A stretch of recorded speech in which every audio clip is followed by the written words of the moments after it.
Selling fees on Vinted. Sell what you don't use. From fashion, books, toys.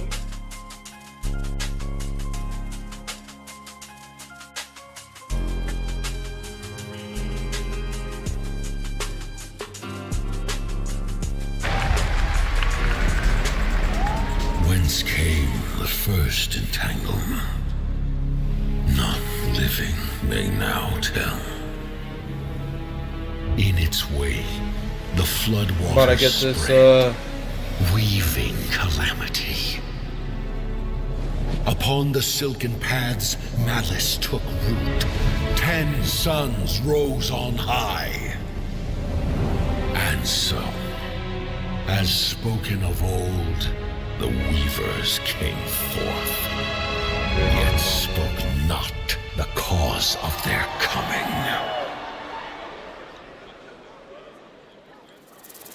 The waters have ebbed, and all must rise anew.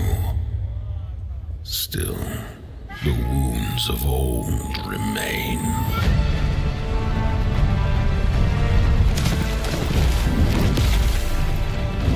I don't even know what this game is. The walls held against the chaos, yet entraps she won. I don't even know if that's PG. Once more, and you'd still not quench a millennium of No, the hatred. goddess fall. What is this game?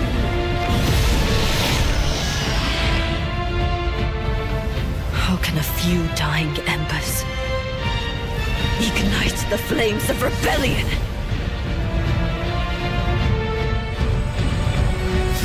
We are not of this land. Here it is not oaths, but lies. Keep things whole.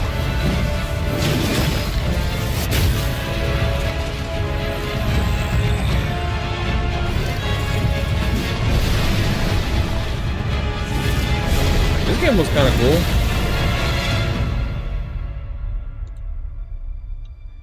At last, ye did unveil the divine power ye had stolen. Did they even show any gameplay? Or seek ye some other end? D-Day. What's a Gears D-Day trailer, man? Fuck.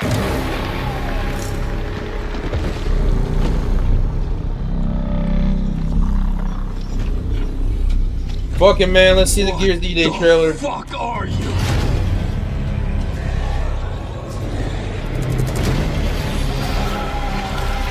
Scorch the city. Seize the surface. Bleed the ground walkers. Good to see a few more gears made it through the night. You 4 belong to me now. Designation, Bravo Squad. No one knows what these things are or where they're coming from. This is more than an invasion. Oh, this is the It's a prequel. fucking war. The reports are Damn, still young coming in, Marcus but whatever Phoenix is this crazy. It's happening all over the city. Actual monsters are coming out of the ground and ripping my people apart. And those are my gears out there holding the line. How do we hold a line against an enemy that can tunnel under it? We're gears. We fight. Gears. We still have our people. Revive me! We save Cologne. Loss prepares us for what's ahead.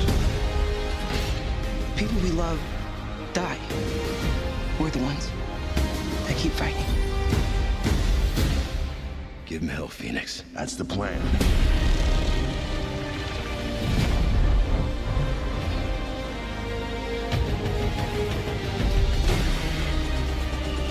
Come and get some, you goddamn grubs! There'll be no support. If you fall, we all do. We do this together, or we die together. Yeah? To the end.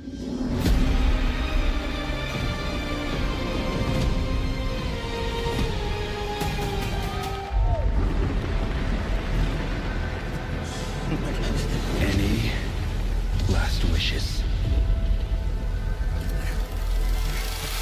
Still have a mortgage, haven't tracked down my old man yet, still gotta buy a ticket home. I still got all these memes I haven't sent out yet. Bro, what? It's a Nanta!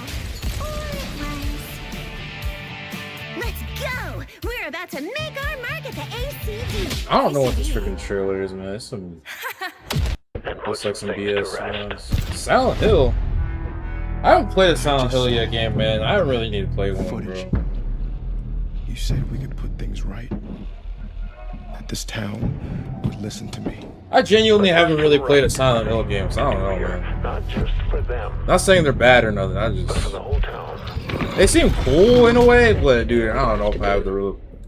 I don't know if I even have the patience to freaking play. I don't even know if I have the patience to really play like a. So hungry. To really play a Silent Hill. Maybe during the freaking maybe during like Christmas, not Christmas, Halloween.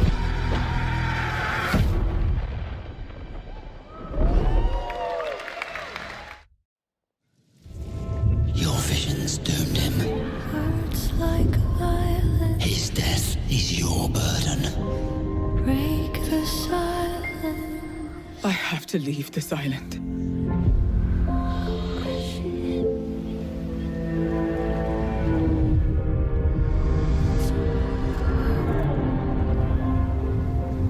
Don't you understand? I should have known. You betrayed me. All I ever needed in my And now I understand.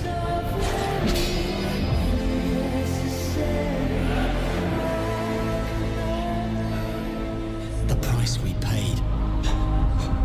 It's more than I ever imagined. I can't do this anymore. No, this Renaissance game that seems kind of bogus.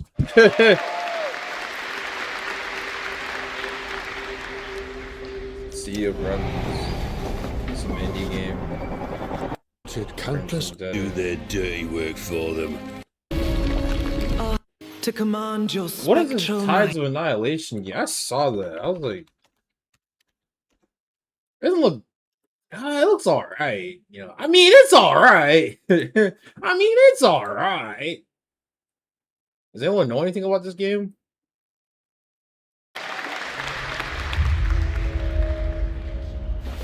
This is the only trailer that's. I did see this trailer.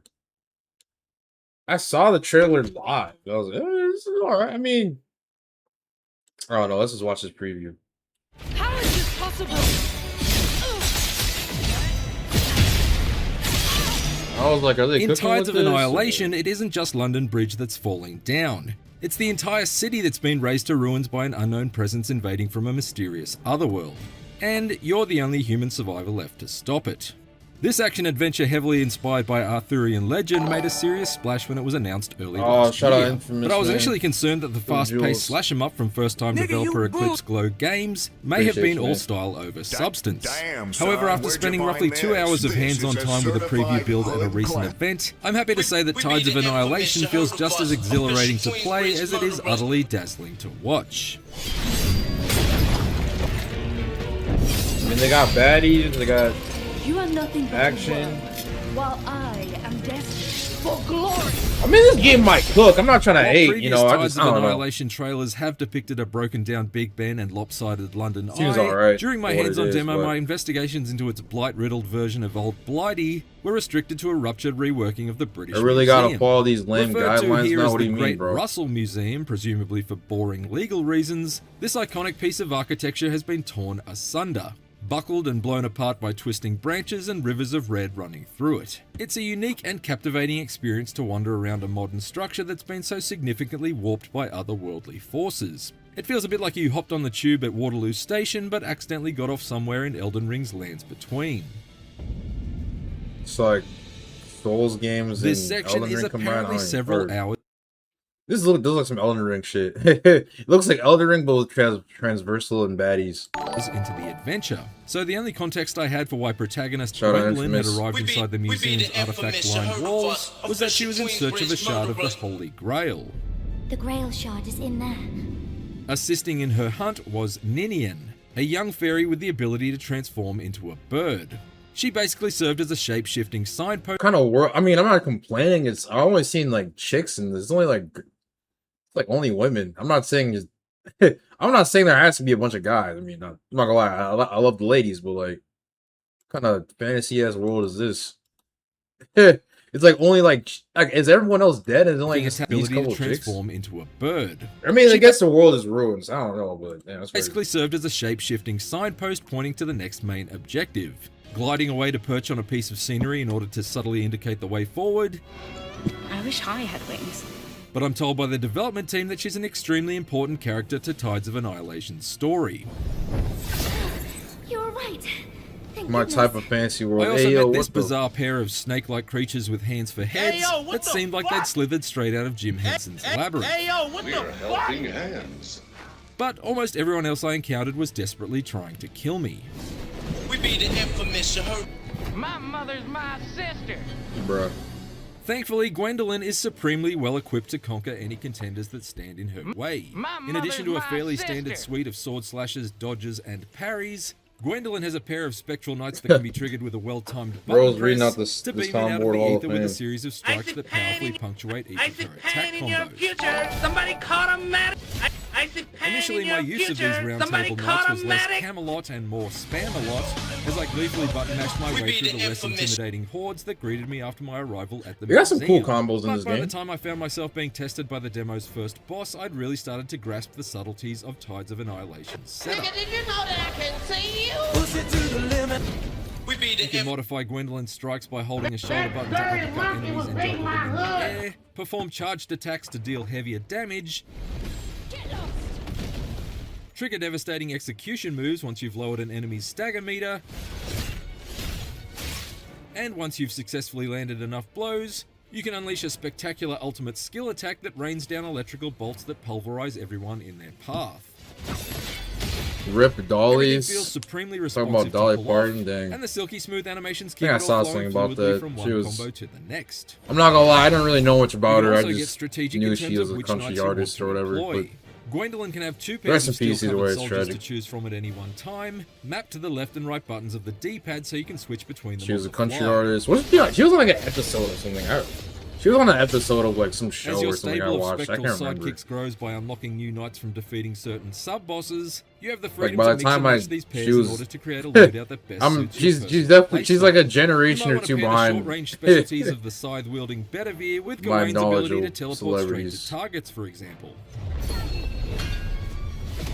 No, they had like Perhaps they had like you a prefer to scuffed partner the parody of groundbreaking her on attacks like of Palamedes. Family Guy. Hold on, I look this up. Am I gonna get yeeted? I hope I don't get yeeted if I look this up.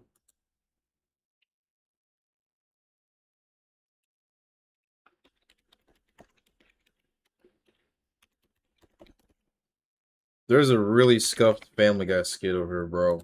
This might be in poor taste, but nah, I don't think this is poor taste. Hopefully I don't get yeeted, bro. Hold on. Is this a cutaway gag? The fuck? Consuela. I swear it was like a cutaway gag, bro. There had to have been. I know I'm not tripping, bro. Or maybe it was. Bro. Maybe I'm tripping. Yeah, I don't know. Maybe I swear there was like an animated version, bro.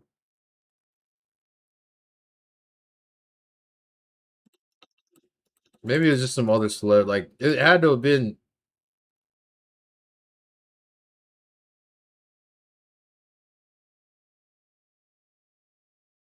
The fuck?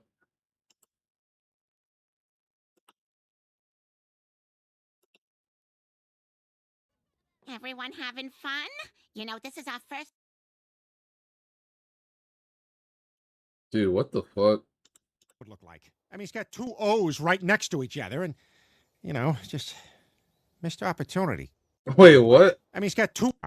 What? Wait, what? You know, this is our first family time since we went to Dollywood. Oh, yeah, that's man, family, dude. Peter is so freaking dumb. I didn't get it. It took me a second to realize freeze it. opponents and buy you some breathing space during a battle. We are never in poor taste. Man, I've been alright, dude. I've been working a lot, man. There were 5 nights available in my demo, but the developers told me that was just a small sample of the... I start college in a fucking week, man. Oh, man, that sucks. That dirty monkey was beating my hood. Uh-oh.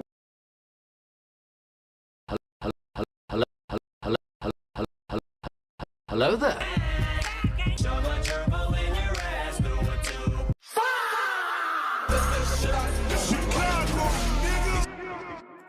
But I'm only taking this semester shouldn't be too bad. Getting that master's, no. Getting bachelor's degree, man.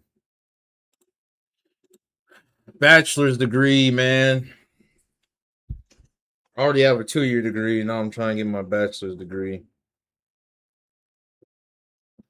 So yeah, gotta raise that wage ceiling, man, because gotta make money. Gotta make real money right now. I'm just getting by, but I'm only 25. But I don't know. I definitely want to. I mean, after college, you know, you can pretty much do whatever you want. You can pretty much do whatever. I really just want to get it over with, so I can just. I mean, I already pretty much do whatever I want, but I feel like I'll have more flexibility to really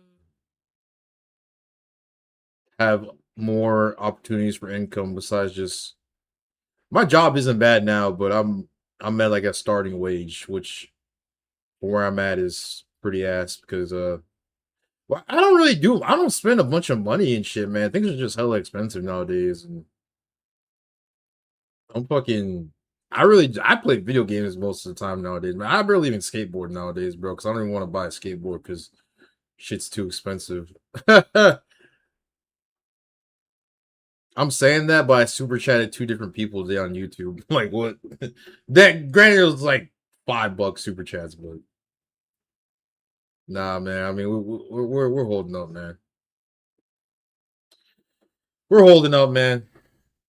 Drag stone columns or raise heavy crates to create a platform towards objects that are otherwise out of reach. The implication is that each spectral knight that Gwendolyn recruits to her cause will open up new methods for navigating Tides of Annihilation's environments, potentially leading to a Metroidvania-style structure where you're consistently given reasons to revisit earlier areas in order to unlock secrets that were previously cool. inaccessible. Like, lifted the door open. Okay, that's kind of cool.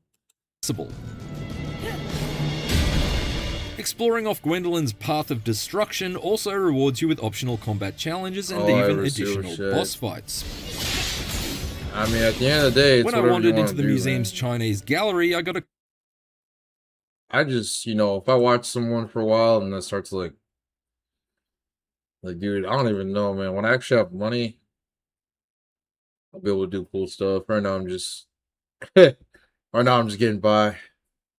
Sure, most people my age are in that position though, but you're really out here though. I explored the sand surrounding the museum only to be set upon by a particularly tough tormentor who was able to tear portals through time and space in order to perform devastating darting attacks that ambushed me from opposing sides of the arena. Damn, son, where'd you find this? This is a certified. Yo, what the heck? You don't hate me because I'm beautiful, nigga. You don't hate me because I'm beautiful, nigga. What the heck? We be the infamous. We be the. I gotta press this 20 times in honor of the $20, man. We be the infamous. We be the infamous. We be the infamous. We be the infamous. We be the infamous. We be the infamous. We be the infamous. We be the infamous. We be the infamous. We be the infamous. We be the infamous. I lost track, but I'm gonna keep doing it a bunch more times. We be the infamous. We be the infamous. We be the infamous. We be the infamous. We be the infamous. We be the infamous. We be the infamous. We be the infamous. We be the infamous. Suite of controls we be the About to break the soundboard tonight, man. We be the infamous. We be the infamous. We be the infamous. We be the infamous. We be. This might get annoying, chat, but you know we gotta do it for the boy. We be the infamous. Similarly, her agility in the air appears in need. We be the infamous. Because at present she's a bit We too be the beholden to the infamous. effects Too of many gravity. Indians and no I wouldn't say that Gwendolyn Breaking the freaking soundboard tonight, man. I really appreciate you supporting the channel, man. It means a lot. And that made some platforming sections feel ever so slightly stiff as a result. However, my biggest complaint after my short time with Tides of Annihilation is that I honestly wish it had lasted a bit longer. And that can only be a good sign, especially since so many of the awesome encounters that have been teased in previous trailers, including the looming shadow of the Colossus-inspired giant knights, the double of both intense platforming challenges, and breathtaking boss fights, were completely absent from this game. Indeed, there's clearly still much to learn about this alluring action-adventure that's currently in development for PC, PlayStation. I think my soundboard's broken, man. Including its release date. It's yet to be Won't stop saying we the infamous, man. I guess I wouldn't expect it before mid-2027. Glitching out. We be the infamous. You heard of us. We be the infamous. You heard of us. We be the infamous. You heard of us. We be the infamous. You heard of us. We be the infamous. We be the infamous. Too many Indians and no cheese. I pull out the my mother's my. For everything else, stick with IGN. My mother's my mother's my sister. What do you? Okay, what about this Wolverine game? Does this game look cool to you, or? The last 8 years, it's that they know how to make a hell of a superhero game. Spider-Man remains one of the PlayStation 4's defining action games and a shining example. Y'all feeling this Wolverine gameplay? Its follow-ups. Now they're looking to replicate that magic. W Infamous in the building, man. I appreciate you. As a traditional linear AAA action game. I got to play about 2.5 hours at a recent preview event, and while my impressions are mostly glowingly positive, I did come away with a few questions and concerns. Too many Indians and no cheese. Too many Indians and no cheese. Too many Indians and no cheese. Right from the start of my demo, it was very clear that this is a very different kind of Wolverine story than what I was used to. The X-Men haven't been formed yet. Wolverine, Sabretooth, and Mystique are all buds and part of a 3-person task force known as Team X, and they're all led by a not yet sinister-looking man named Nathaniel Essex, who also serves as their mentor and someone looking to help humans everywhere. That puts I think my them in soundboard's direct broken, opposition man. with the mutant-hating Boulevard Trask. And the very first mission of the game has Team X setting out to rescue their mentor from his clutches. Gotta push it to the limit, man. Pop out my claws, You got 20 bucks in the chat, man. And ventilate his body with 6 holes. My first reaction to the combat in Wolverine was very simply, yeah, this is exactly what I want a Wolverine game to feel like. Combat is fast, Yo, what's going on, vicious, Frosty? and brutal, How you doing, man? even if it is fundamentally similar to what Insomniac has already done with Spider-Man.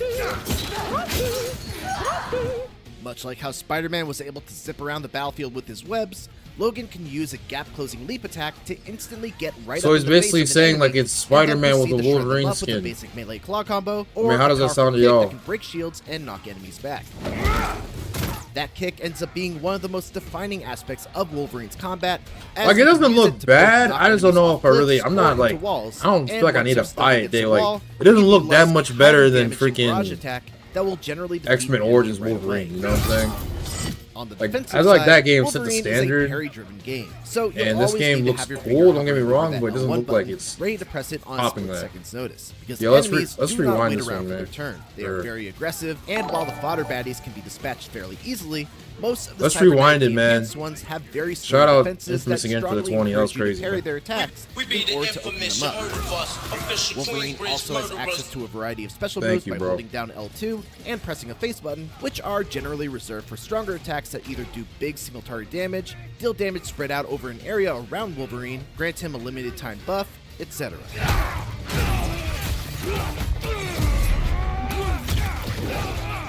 These these special moves are all tied to individual cooldowns rather than a resource that builds up over the course of combat. The one resource that you do have to keep an eye on is Wolverine's Rage, which is gained simply by dealing damage and killing enemies, but slowly diminishes when you're not actively slicing and dicing. It's a mechanic meant to encourage all-out aggression, which feels very on-brand for Wolverine. There are 3 tiers of Rage that you can unlock by filling up the meter. The first tier is by default and doesn't really come with any benefits. Once you reach tier 2 though, you gain extra damage on your combo finishers, and most importantly, you're able to go into last stand when you lose all your health. This was a neat way to incorporate Logan's healing factor into the combat design by making it so that as long as Wolverine has a bar of rage in the tank, he can essentially come back from the dead, trading in his rage meter for health. If he goes down without a full bar of rage to spare though, it's game over and back to the last checkpoint for you. At rage tier 3 though is where the party starts. Once he hits that rage threshold, like, I don't want to be pessimistic about this game because actually it was kind of cool. Red, and all of Wolverine's attacks do dramatically. Oh, he's finding the red. At least the red ninjas from the Spider-Man movie. Oh shit, that's pretty cool actually. It's where the party starts. Once he hits that rage threshold, the background turns like red, it looks cool, but like I don't know, bro. Like all of Wolverine's attacks do dramatically increase damage. It looks cool, bro. I'm not gonna lie. I'm not gonna sit here and say it. This lets you throw caution to the wind and just tear apart entire groups of enemies. I don't know, bro. It is quite simply the epitome of the Wolverine power fantasy. Wolverine, yeah, on PS3 is freaking cool too. So I don't know. My overall impression of combat based on what I played is that it's all fundamentally sound, very satisfying, and does a great job of evoking the spirit of Wolverine. But at the same time, it felt like it was missing an element of creativity that I always look for in an action game. One of the joys of Spider-Man's combat, for example, was all the fun things that you can do that weren't necessarily the optimal way of clearing out a combat encounter, but allowed you to break away from the monotony of just punch, parry, punch. Yeah, parry, that's punch, what he's parry. like. Yeah, exactly. Like even the Wolverine game had different. I'm sure they got abilities and stuff in this game, but like the Wolverine game on PS3 had like 4 different abilities, had like a skill tree, and I'm not saying it needs all that shit, but like it would be cool if this game had like a little more like. Maybe they're saving it for the full game. They don't want to leak all of it, but like I don't know. Like I could see how like. Etc. It will get kind of boring just doing the same combat. Like, yeah, like the Spider-Man combat has a lot more variety. This shit is just. I'm not gonna lie. I'm not trying to say like, oh, it needs to be Wolverine needs to be doing flips and cartwheels and stuff like that'd be kind of corny. But at the same time, you know, anyone can smash square button all day and call it, you know. Never did.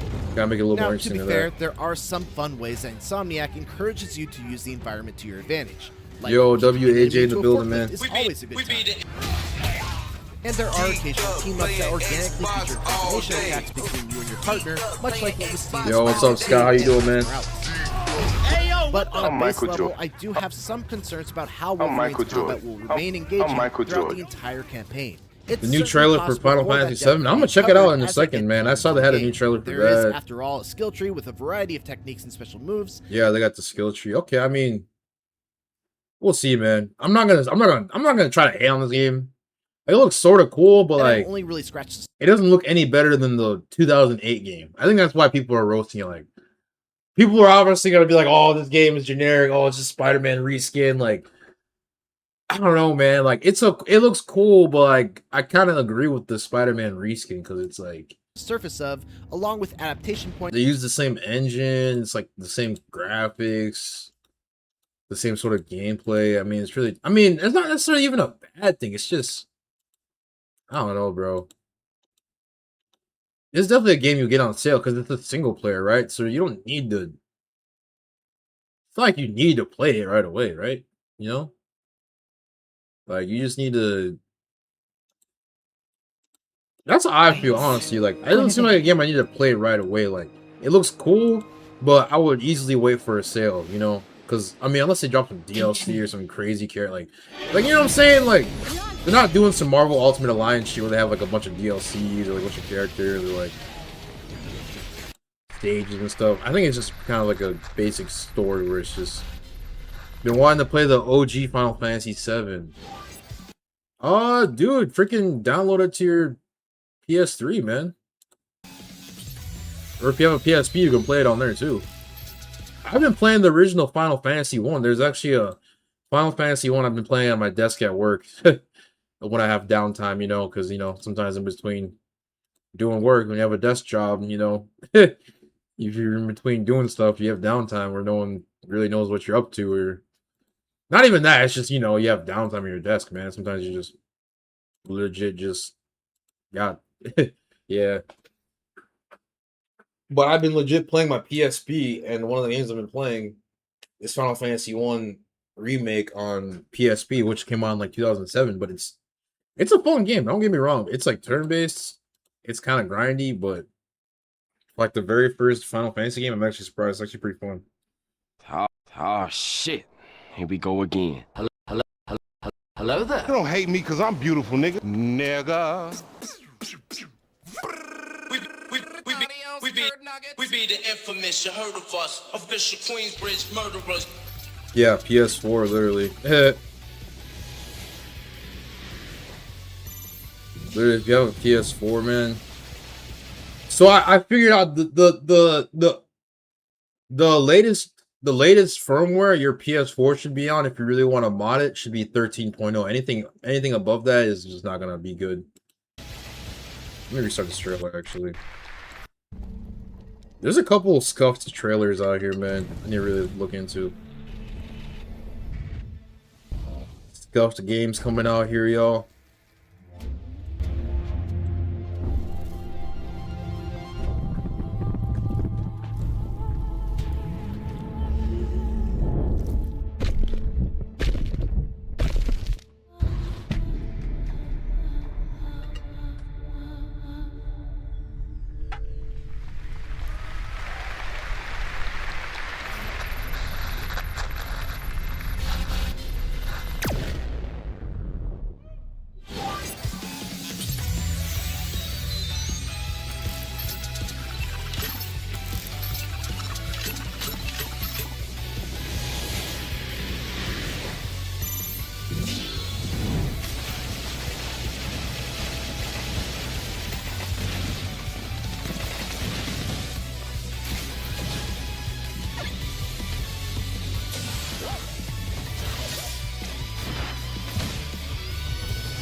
Mega Man, dude.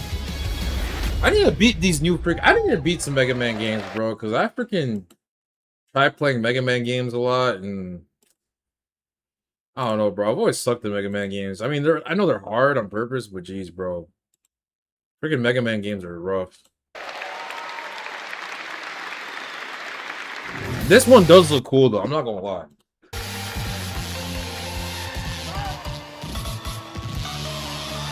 Oh shit! From Pragmata, they put his. Oh, that's actually kind of cool. That's actually kind of cool. Literally no Silk Song DLC. I heard about that game. I never really freaking bought that game. I don't know. It seemed like a cool game. Mega Man Battle Network. I heard about that game. Was it on GBA? The only Mega Man game I really tried as a kid was just like the Mega Man X or like the side-scrolling ones, because there would always be like either like a Flash game or like there's always like a Flash game Mega Man version, or there's always like, you know, a collection of Mega Man collection on PS2, right? Like there's always some sort of that collection or GBA collection, you know what I'm saying? So that's why I played Mega Man back in the day. But yeah, I never really beat a Mega Man game. Metal Blue Diaper. Hey yo, what the? My mother's my sister. Hey, that's a good one. Hey yo, hey yo, what the fuck? Bro said Blue Metal Diaper. Oh, Rayman. Oh shit. We out here still playing Rayman games? That's really pretty cool. See, I'm glad, like, I'm not saying, like, oh, I don't know why I sound like this, but I feel like a lot of these old franchises are, like, like dying, bro. Like I'm surprised. I'm not trying to be bogus, but I'm surprised there's still like a Rayman game. Like I'm surprised they still like make these shits. Not saying that people won't buy them, you know what I'm saying? But it's kind of surprising. And like they want to make you think like, oh, every game is a live service game, or they can only make big multiplayer games. Like no, they still drop in freaking side scrollers and stuff like this, which is kind of cool, man.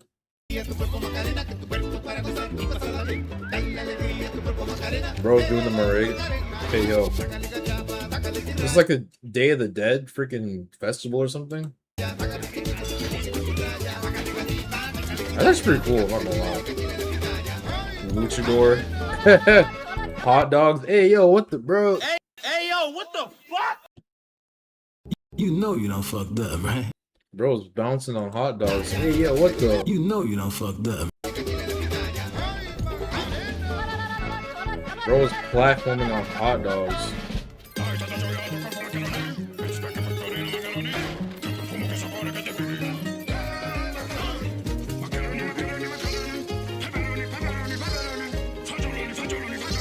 What the heck is this game, bro? Why is this game so broke? What the heck is this shit? This is actually interesting though, I'm not gonna lie. Rayman Legend Returns. Legends Retold. Okay. I'm actually, that game looks actually kind of fun, bro.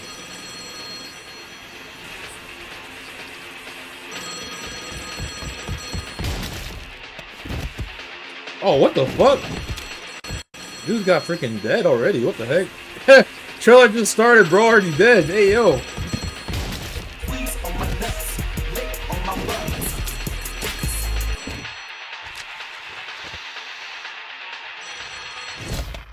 Bruh. Laugh it up, fuzzball.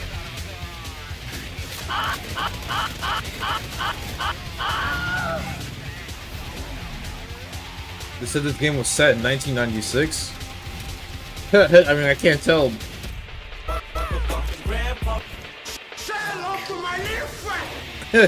Bro's like, fuck. It's like a new battle royale. I mean, it looks kind of cool. Shit. Bro, he had, hey, yo, what? Bro, he had Edward Scissorhands looking ass, bro.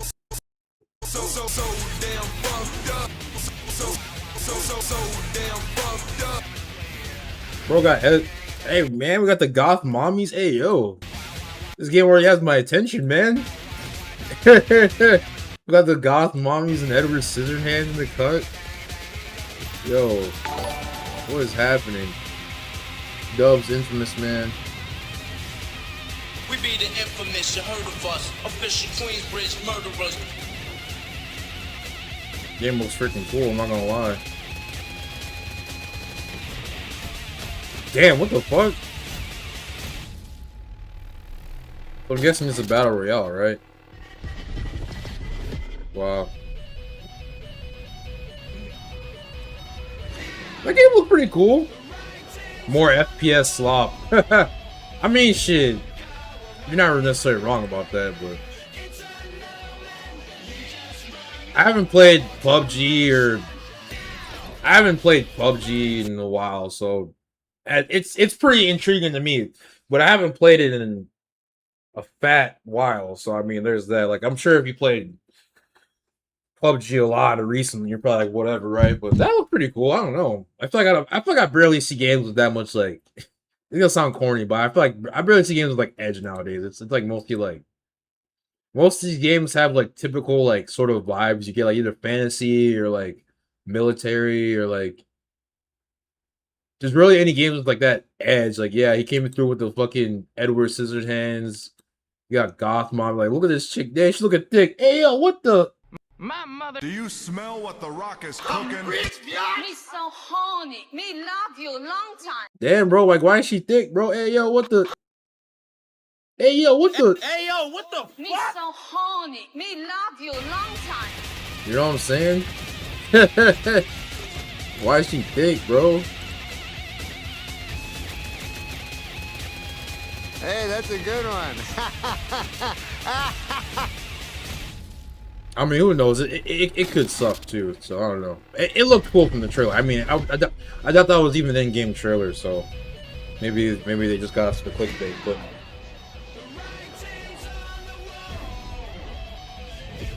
bro, I bet this is a copyrighted song, bro. That's a freaking copyrighted song. Blood of the Dawn Walker. What is this game? There's a grain of truth. Blood of the Dawn Walker. What is this shit? Your eyes. Oh, it's like a vampire 7 game? feet tall, fangs long as snakes. Yeah, it's a vampire game. A winged beast. Can it be a demon from the depths of hell itself? Y'all mess with vampire games? I mean, there's a quite good bit of them, but like I feel like they're few and far between. I feel like there's a decent amount of games you play as a vampire or fight them there.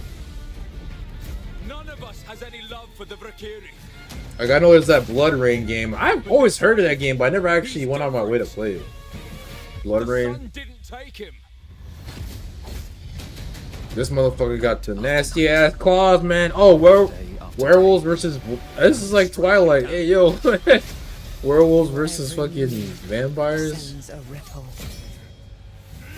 About to have them two white dudes pop out with that white chick. I don't remember that shit, bro. Twilight. Every freaking basic ass white girl loved that shit back in the day. I'm not trying to roast the damn. As when I saw like vampires and werewolves, I'm like, oh, this is a Warlock. Now this game looked kind of. I don't know, bro. Any of us? Y'all tell me how this game looks to you. Does it look cool or does it look mid? I don't know because it looked cool, but like at the same time, I don't know. Yes.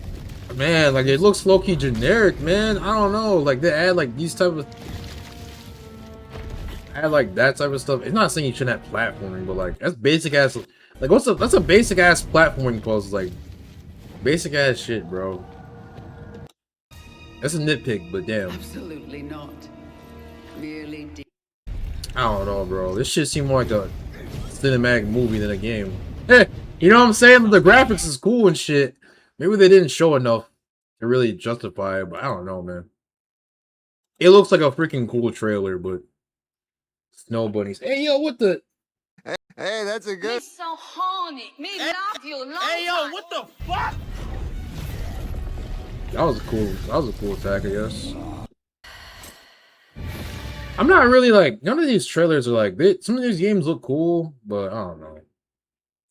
I'm not really like none of these games look cooler than the games I've been playing recently, so I don't know.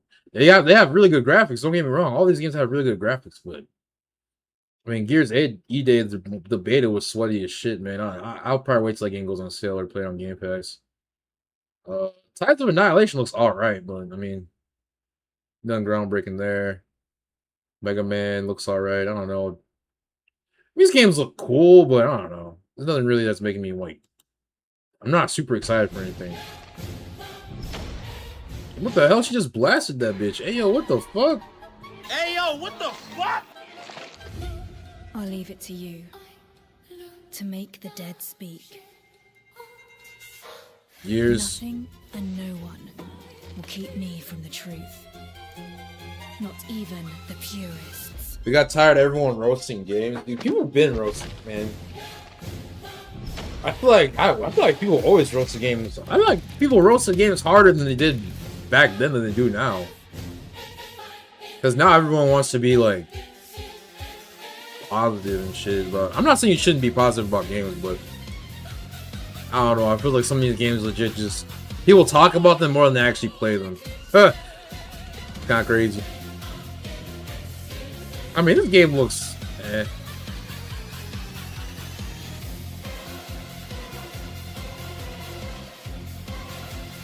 Like the animation and the graphics always look cool, but like I feel like the gameplay is not gonna be that cool because they're barely showing any. You know? Like a lot of these trailers barely show any gameplay. Oh, it's Metro 2039. The radiation. You can tell this is actual gameplay. That's all that's left up there. Okay. The graphics look freaking amazing. What the heck? Okay, switch out the Glocky. But this.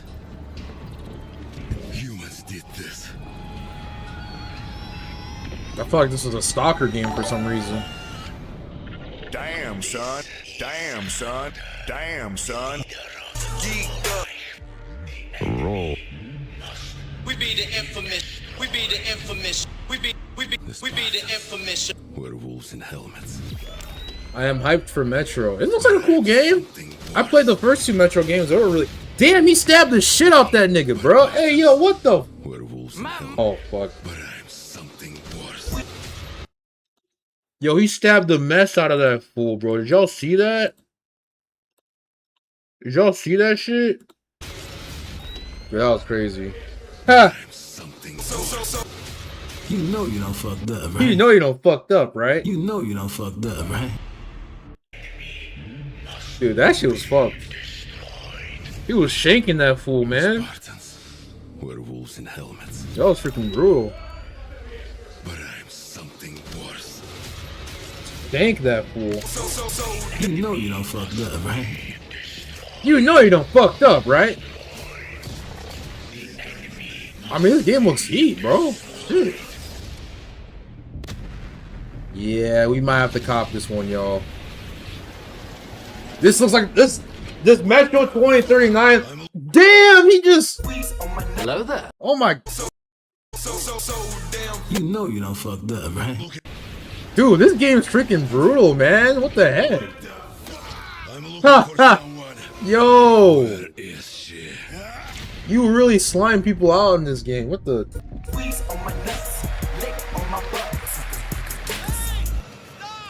Yo, that game looks freaking cool, man. Yeah, I mean, I played the first 2 games, dude. I need to play Metro Exodus. Oh, shit, nigga got the pot. Hey, yo, what the... Nigga lit. Hey, yo. Hey, yo. Bruh.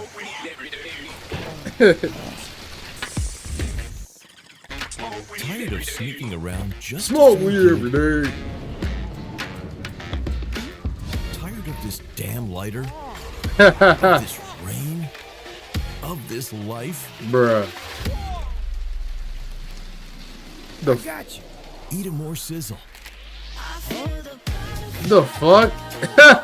Hey, yo, what the... This nigga's geeked up. Bro, imagine being this geeked up.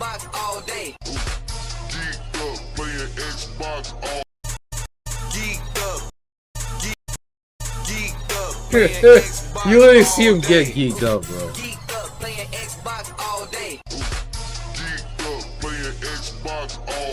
That's perfect. Well done. Oh, so you get to kill Snoop Dogg?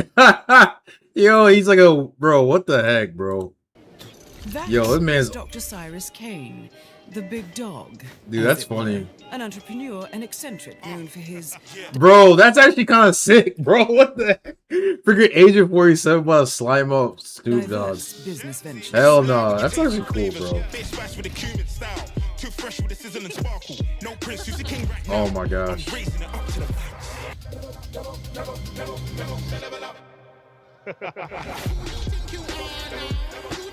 Dang, you broke his head with the coke. Hey, yo, what the Nigga, you bullshitting. Uh-oh. What did you say, nigga? Geeked up playing Xbox all day. Geeked up playing Xbox all day. Bro, this game was freaking sick, bro. Yo, these trailers, man. They know what they're doing with this trailer, man. Dang, bro, Agent 40 LBC, and he gets popped. Goddamn. Hey, that's a good one. Snoop Dogg's getting freaking stoned as shit. He gives him. Why do you show him the edibles like it's fucking the red and blue pill? I hope you're feeling hungry, 47. What did you say, nigga? Hey, that's a good one. Man, what the fuck kind of funky music is this? Yo, that's freaking legend, dude. I'm not gonna lie, that's freaking cool, bro. World of Assassins. Hell no, man. Geeked up with the... This is the final boss of Geeked Up, bro. This is literally the final boss of Geeked Up. Geeked up playing Xbox all day. Geeked up playing Xbox all day. Geeked up playing Xbox all day. Literally the final boss getting geeked out. The final boss of geek. These internet ass DJs. These internet ass DJs. Hey yo, what the fuck? W infamous man.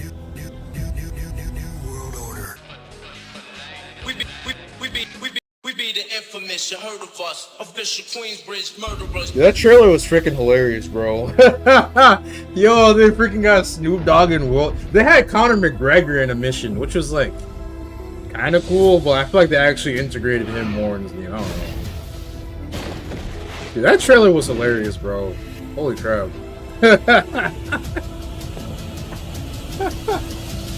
This is the type of crap. I feel like that's some crap they would put out in like 2000s, bro. They just don't. You rarely see like collaborations or just goofy shit like that. Like that's the type of shit that's the type of shit I miss about gaming. Like games that don't take themselves too seriously. They just like have goofy ideas like that, and it's just hilarious because it's like who would think like he's like advertising his wheat bread and Hitman, and all of a sudden you gotta slam him out because he's like is a mission. Like that's pretty funny, bro. Like just random shit like that. That's the type of energy we need on more games, man. I'm not saying every game needs like a celebrity or just a dumb plot, but like add more like I'm not. There's a lot of games like this where that has flashy combat and all this stuff, but it's like, bro, like there's so many games that try to have like flashy combat and all this stuff where it's like, bro, like I don't know, they start blending into each other. Like the game looks cool, but like where's the Snoop Dogg freaking getting assassinated for giving you edibles? Like don't get me wrong, I like anime baddies as much as the next guy, but this legit looks like generic, bro. It looks cool, but like legit, bro. Like these games be like these third-person action games with anime chicks and stuff. Like it's a whole genre, bro. You know what I'm saying? Oh, I got Alien. Okay, Alien Fireteam Elite. Anyone play this? But yeah, man, I miss those goofy ass vibes you get from games because I feel like every other game back in the day was something like that. Just some random goofy collab. This idea. Showa Americas. What is this? Oh shit, it's an hack and slash. I don't know, man. That dude, honestly, that Snoop Dogg trailer was the funniest one I saw so far. Damn, she got a hey yo, what the? My mother's my sister. Hey, that's a good one.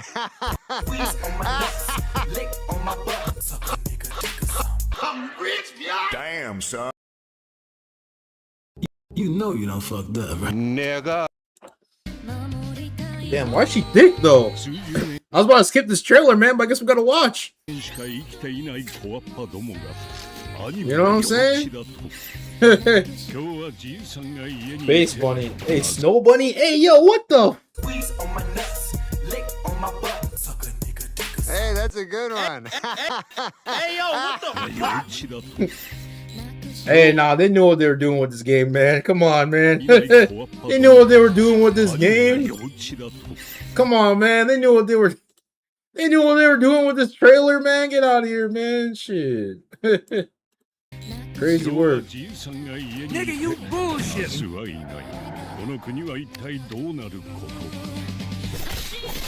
Oh shit. I mean, yeah, see, this game had a little more personality. She's thick, you know what I'm saying? She plays arcade games. She be smoking cigarettes, you know what I'm saying? She be not saying that makes the game better, you know what I'm saying? But it's like, you know.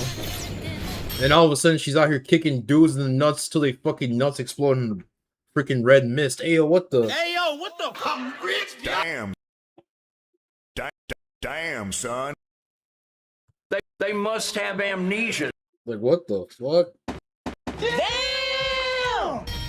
Legit kicked him in the nuts so bad his balls exploded.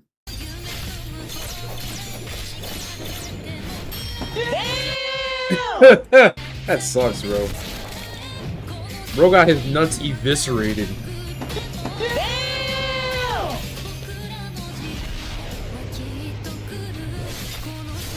Hey, this game looks kind of sick, bro. I don't know. I think the combat in this game looks a lot more like tighter. Like all the other games that show combat like this look kind of like freeform or more kind of like the other games showed combat and it looked way too like they just put the character there and they didn't really like adjust the gameplay. They just kind of like had like Unreal Engine sword battle versus this seems like they fine-tuned the gameplay more to fit the vibe of the game, if that makes sense. Maybe I'm just talking shit, but that's what I see from the trailer.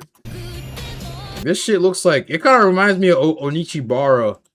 There's a really scuffed 360 game that reminds me of this. I don't know why, but it's called Onichibara. It's like Bikini Samurai or something like that. Maybe some of y'all know that in the chat. But dude, that game is scuffed. It gives me the same vibe. Which that's like a low budget game, but not necessarily a bad thing. It kind of looks cool. I'm not gonna lie. If it's $70, I don't know about that, but I'll pay like $40 for this game. Damn, she's thick, bro. Uh-oh. Hey, that's a good one. Me so horny. Me love you long time. She's like saluting the American flag as it blasts off. Like, what is happening, bro? Hey, man, I'm out here. I'm with the wild ideas. Like, I want to play games that aren't afraid to like put random shit in there. You know, I like games that actually like want to make something cool, not just freaking replicate everything else because they're too afraid to actually like. You know what I'm saying? Because too many games freaking are just too afraid, man. Like, you can tell they want to put cooler concepts inside of them, but like, either the developers didn't want to make them too complex or art style. There's different things you can tell where like it could be a cooler game, but they just held back, you know, which is unfortunate because but that happens to a lot of games, especially nowadays. I mean, back then it was mostly because of the PS2 and PS3. They could only put so many pixels and so many graphics, frames, this and that in one game back then, but now it's like they just don't want you because they know they can get away with having basic combos and flashy graphics, you know. Back then they actually really wanted to push the limits of what they were creating, you know. That's why I like about retro games. All right, grab hounds, welcome to the other side of the galaxy. So yeah, for sure. Welcome to your first shift. All right, let's get this done. Remember, every resource gets us one step closer to home. New research options just opened up. Some might even help.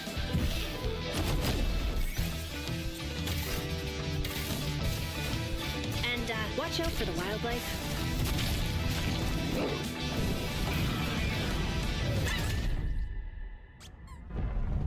Try not to die. Let's go!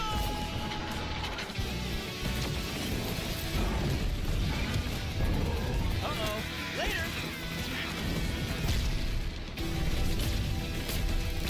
Okay, this is becoming a problem.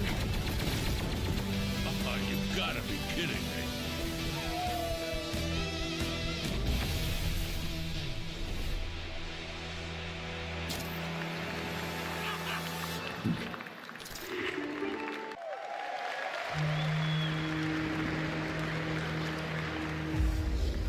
The Xenia continue to wage war against the human race.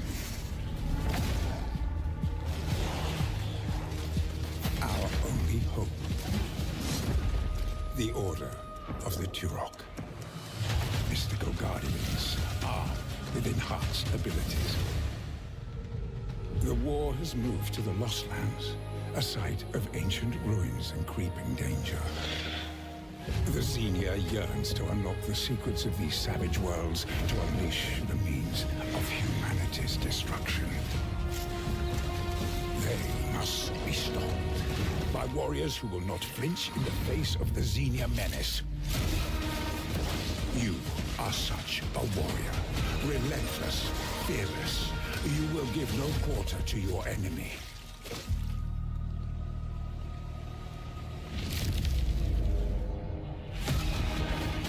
No stopping, no surrender, no limit to your abilities. The Lost Lands beckon you.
forward into the next shift and a brand new line of work. Into the places no one else touches. And into the future of dirty work done right. This is the job. The first and only crew built to punch into the hottest zones, take on the toughest jobs, and stay longer when the work isn't done.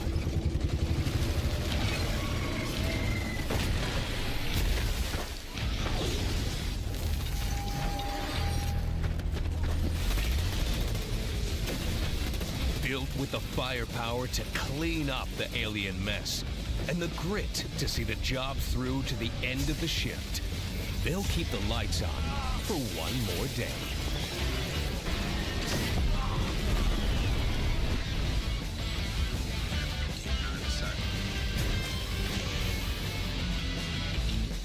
The toughest crew on the contract. The last ones to leave the work site. The only crew that gets paid for doing what others won't.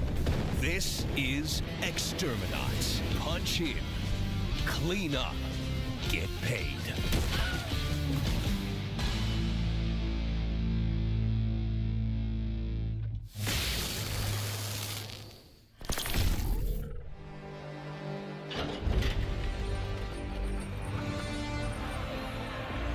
In the arena, glory is witnessed. But in the world, it is taken.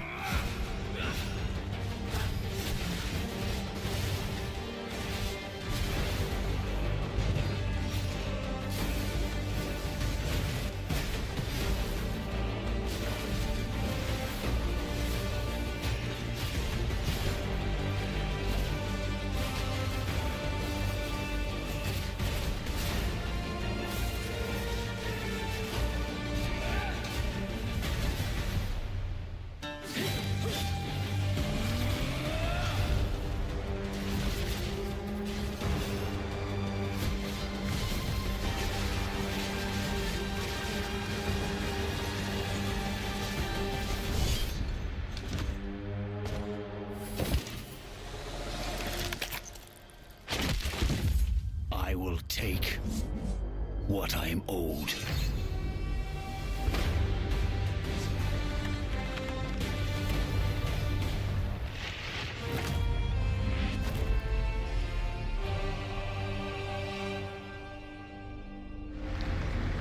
The great king of Erathia is dead, and the enemies of the kingdom are scrambling to feed on its remains. Erathia must not fall to its enemies! Let us repay them 1,000-fold! For Erathia!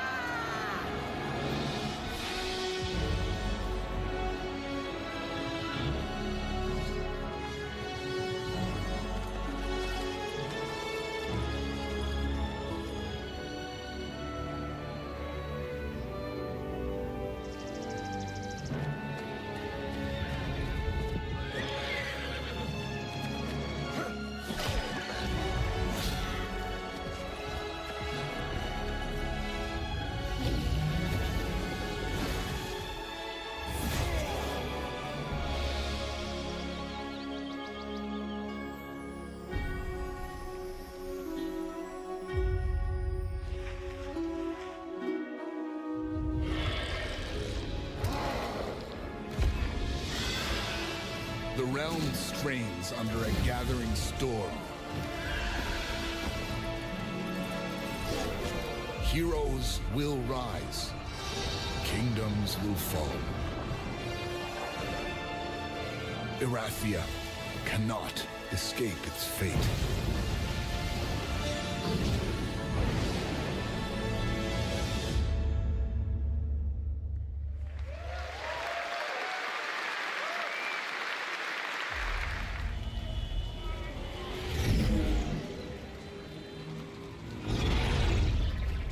You hear about this Gardner guy going after the mayors? The city won't shut up about it. What have you heard? Nobody sees him go in.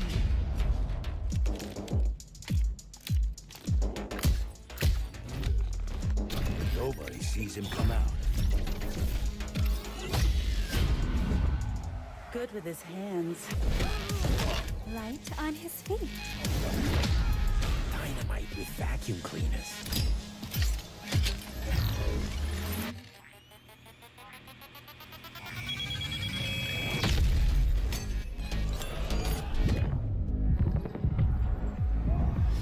Come on, we can handle one freaking gardener. He's a ghost. Bulldozer. Pacifist. Tactician. Artist.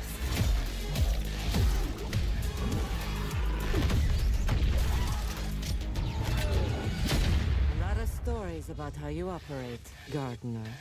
Are they all true?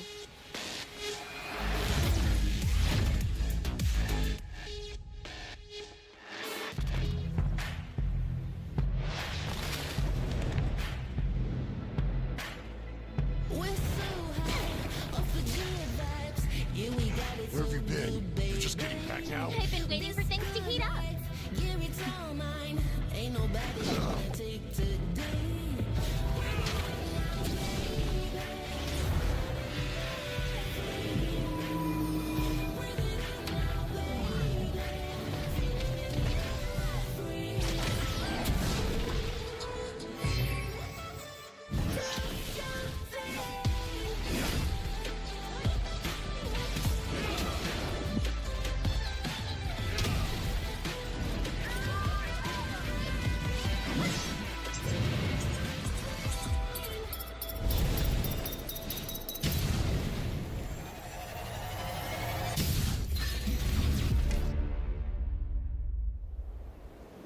I'm just getting warmed up. Can you just stay still? Yo, it's Infamous still up here, man. We gotta cheers to Infamous, man. 나는 그날의 공기를 기억한다. 세계의 Loki gotta do a cheers to Infamous. 그날을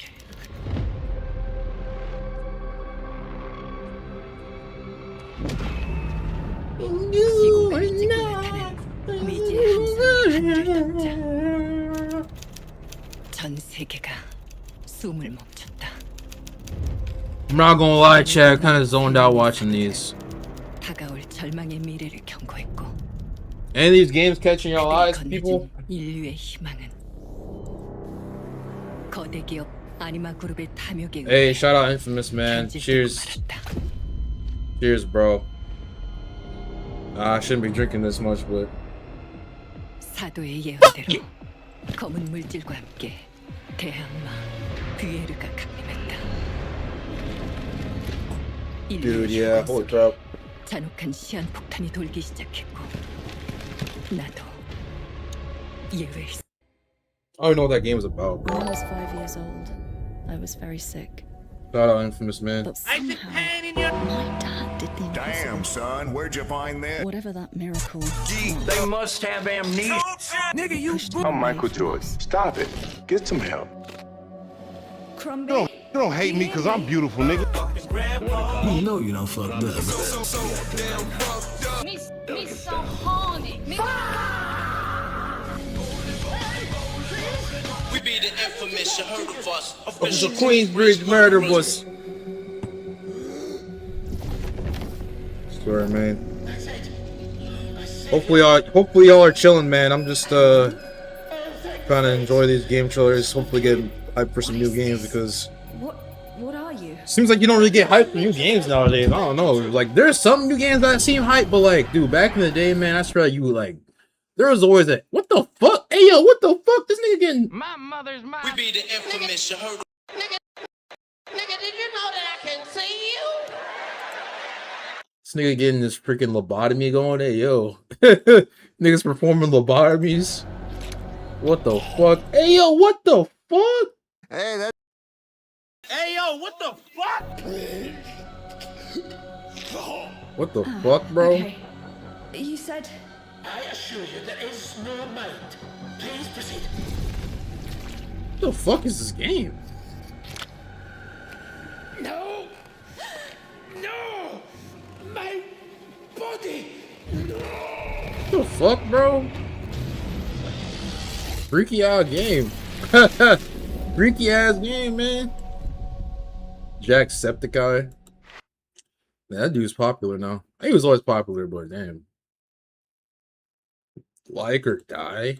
I don't know, bro. Like or die? It's like a battle royale or something. I can stream this. It's a wild. Oh my god, that's a little too meta freaking commentary. Bro, I wasn't really too impressed. I'm not gonna front. I mean, I did see some cool games, but like, I don't know, bro. I wasn't really too impressed with I only say that because I don't know, bro. Like, I don't know what I'm really looking for, but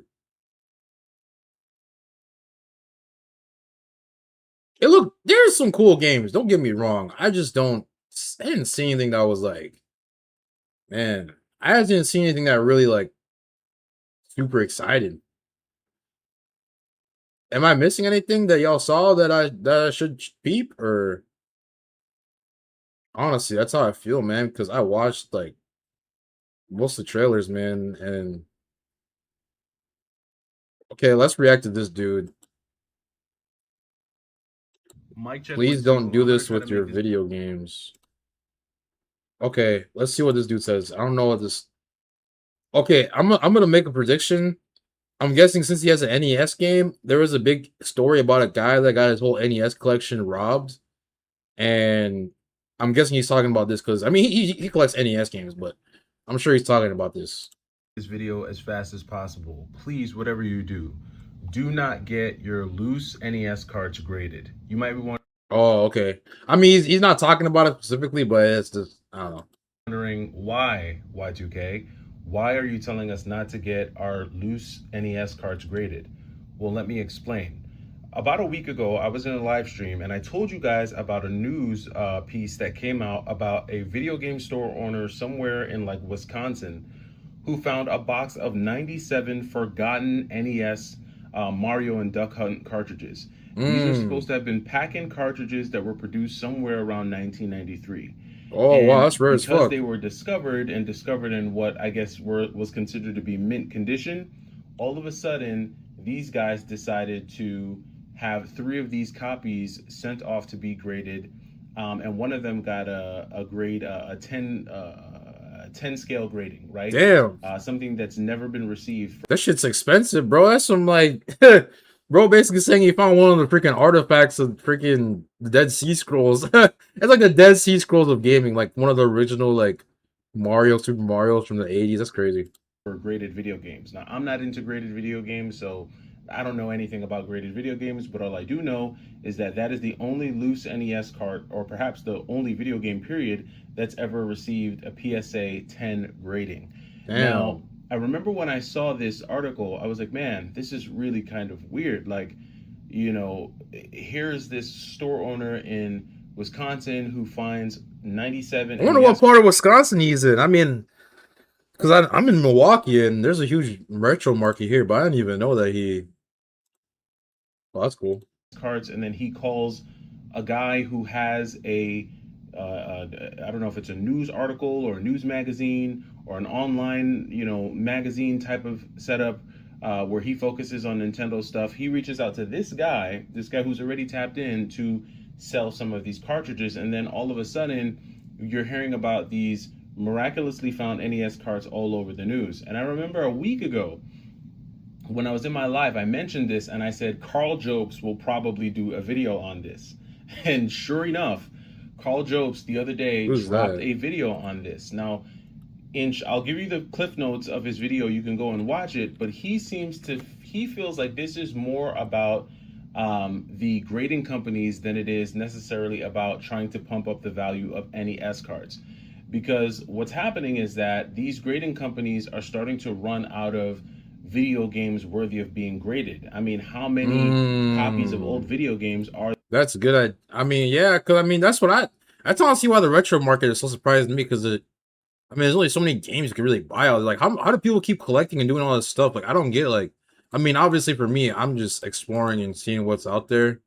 But a lot of people, they like have certain collections and stuff they need to get. I'm like, yo, how do y'all keep finding these rare ass games, bro? For like Not that much. Are there left for grading companies to grade, right? People, I'm sure they're seeing a slowdown in the amount of games that are being sent to them to get graded. Of course, people are going to send Pokemon cards, and Pokemon cards will continue to get graded. I'm sure it's a but when it comes secret. to I mean, video- I don't. I mean, I have most of my consoles, and I'm not gonna lie. I already have like any sort of retro console gaming that I would want to do. I've already modded all my consoles, so I could genuinely care less about the retro market at this point. I mean, consoles. You know, my consoles are in good condition, so yeah. take on it in a nutshell. That's is why I modded all my shit. Soft mod, custom hard drive. You don't need to worry about this shit. that he feels like this is more about the grading companies trying to get people to start sending in loose NES cards, and it's just going to snowball from there, right? Because Well, that's the thing. That guy in the news, he got his whole NES collection snagged. This nigga had he almost had the whole full set of NES collection games, and someone stole it from him, bro. That shit's sad. I'm not gonna lie. That shit's actually sad, bro. Like, that shit's, dude, NES games are becoming very rare because obviously it's old, and who knows how many NES games are out there that are one of the few copies remaining of whatever game there was that got originally pressed, you know? Because why stop at Like back when I was a kid, when you talked about retro hunting and shit, this is what I thought about, like NES, Super Nintendo, basically what I thought of. loose NES cards? You could then move to loose Super Nintendo cards, and then loose Sega Genesis cards. And Nice then who come knows? up. Things could Good get looks, really man. crazy, and now everybody's Damn, getting son, loose where'd discs you find graded, right? this? This So is a certified anything hood to make classic. a buck. And so in his video, if you watch it, he feels like someone paid a lot of money for this story about these loose NES cards being found nearly 3 decades or however long later. Someone paid to have this story proliferated all throughout the news, right? Because you can have paid to have stories put in the 5 o'clock news. It's something that's been done for a long time, and it's something that will continue. And he feels like someone really has that much money to really, like, are they really trying to bring up the price of NES games? I mean, NES games are becoming more rare, so I don't know. Maybe it's like a whole, like, it's a whole racket. They're trying to increase the price of NES or NES games so they can like sell them at the top, and then that's kind of wild. someone paid for this information to be spread throughout all these news outlets so that a lot of attention could be put on this, one of a kind PSA 10 loose NES cart that could potentially sell for millions of dollars, as so many reporters have stated. And this is going to do something Atari crazy racket. for the retro gaming. Yeah, I don't know. I think Atari is, dude. Yeah, I'm just way too young to like even like Atari is just. Potentially. Don't get me sell wrong. for- I love like the fact that they pretty much created gaming and shit, but like in terms of the actual games and stuff, like I don't know, bro. millions of dollars, as so many reporters. Like Atari basically created the modern gaming industry, so there's that. Like you can't really fault them for that. But I mean, dude, they haven't really dropped nothing recently. They haven't dropped anything in my lifetime that's like, whoa, you know what I'm saying? Like, I'm surprised they're still around. If I'm being real, I'm not saying they shouldn't be around. Like, they made all the classic games and stuff, but like, shit's like a dinosaur now. Have stated. And this is going to do something crazy for the retro gaming market. I'm telling you right now, if this loose Mario Duck Hunt sells for a lot of money, say goodnight. Now everyone is going to be looking at all of their loose cartridges as this new gold mine that they need to rush to send their loose carts in. I'll be the first to tell you, please don't do this. I do not think that this is going to go Still anywhere around, good. LOL. I mean, yeah, bro, I'm young, man, so you know,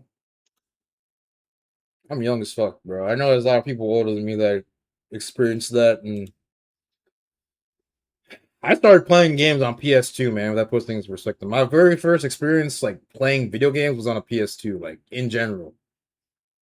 Before that, I was just a fetus, I think. Hey, yo, what the? Started It's playing just the not NES, gonna go damn, anywhere man. good.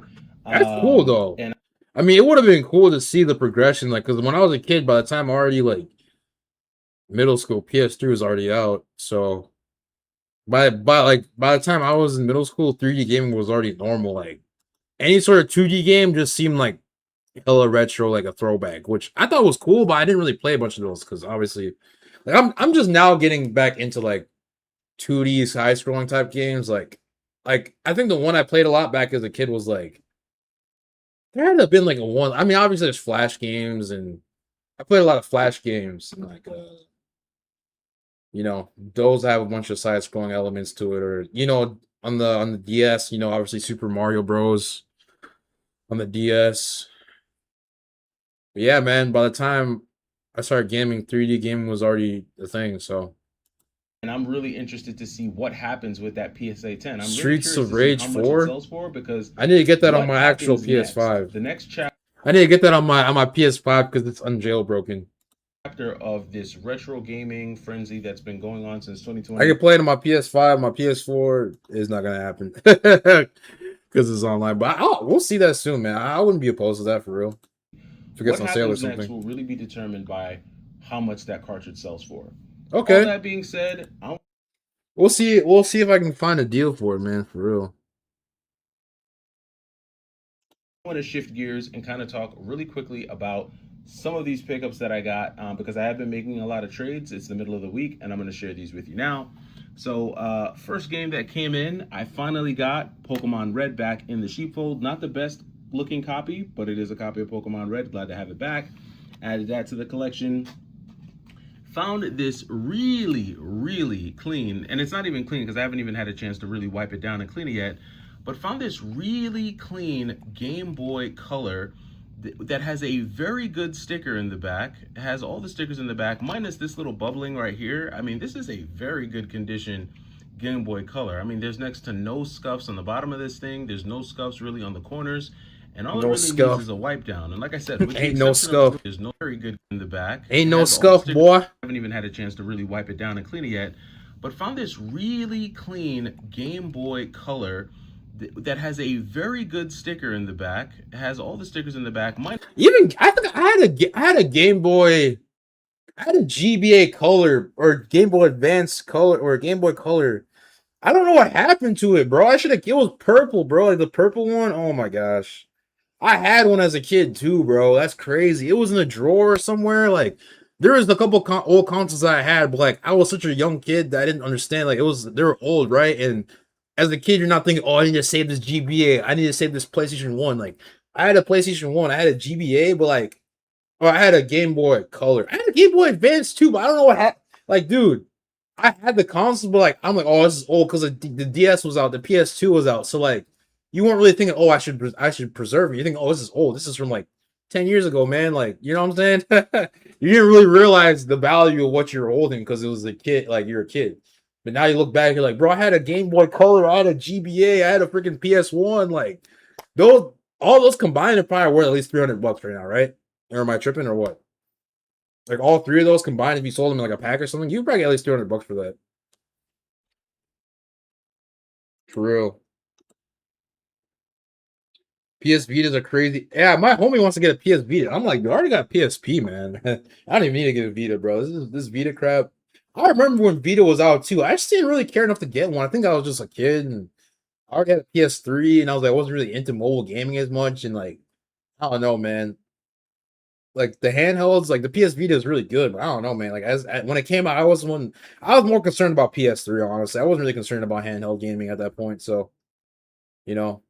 I probably should have bought one back in the day, but damn. Minus this little bubbling right here. I mean, this is a very good condition Game Boy Color. I mean, there's next to no scuffs on the bottom of this thing. There's no scuffs really on the corners. Hey, yo. And all it really needs is a wipe down. And like I said, with the exception of the little bubbling right here, I would say all the stickers look pretty daggone good. And that's primarily the reason why I went ahead and picked this one up. Dude, am I going to yak if I drink the rest of this? Right now they're a bit overpriced. But when I find anything that's in a really clean, pristine condition, this isn't like pristine, but it's in really good condition. You know, a lot of times these consoles are really beat up. I went ahead and added this. Brand new Vitas for $130. Jeez, bro. Sticking with the handhelds, added this copy of Ed. Like I wish I had the funds I do now when I was like, obviously everyone does, but like But even then, I don't even really need any more consoles. So I just like retro content just because I like watching it. But in reality, bro, like I can rip all these games to my consoles if I really wanted to. Nothing stopped me from playing any of these games. I'm being real. It's just cool to think back. Like, oh damn, I had a Game Boy Color, man. I don't know what happened to it. I left it in a drawer in a house that we lived in like 15, 20 years ago when I was a fucking kid and I didn't know any better. Yeah, I had the regular one. That's just the thick purple one. Sega Nomad. Okay, I'm not gonna hold. I never heard of that shit. Sega Nomad. You could play. You could play Genesis games on here. Wait, what?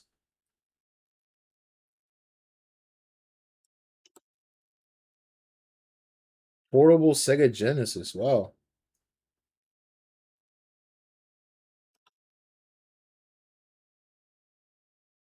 6 AA batteries, man.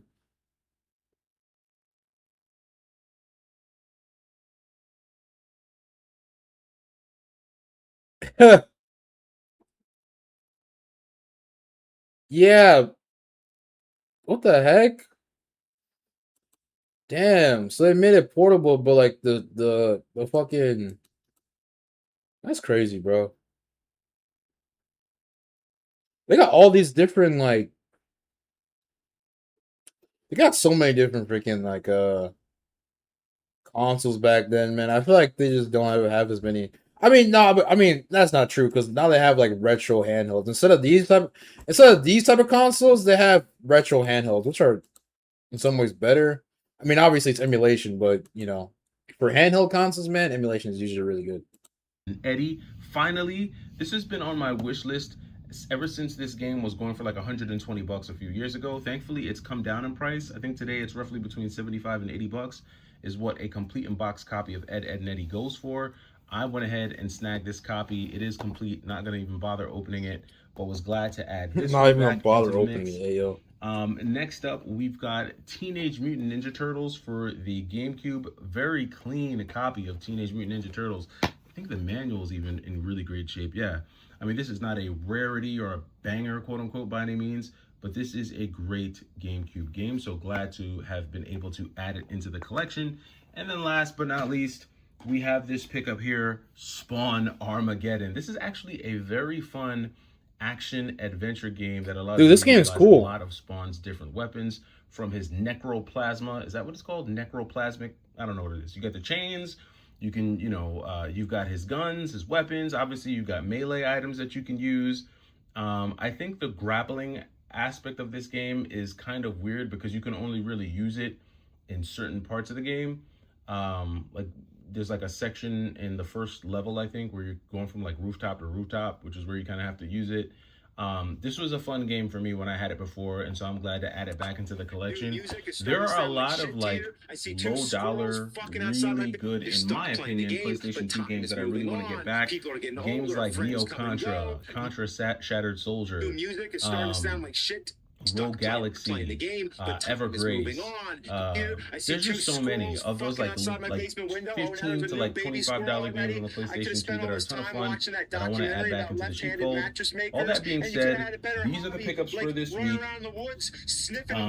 We'll see what the weekend brings. I have something that I'm working on. I'm working on a trade that could be a major deal for me.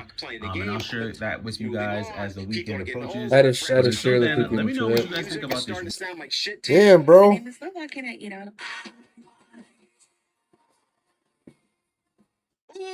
We got some breaking news, ladies and gentlemen.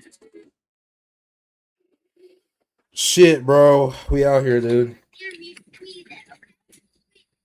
GameStop. Okay, you already made that video.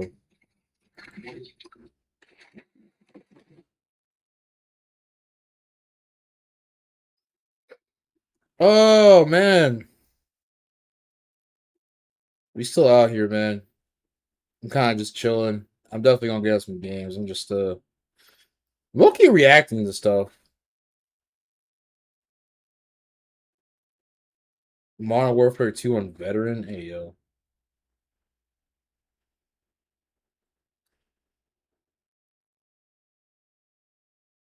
Yeah, we still out here, y'all. I'm just chilling, man.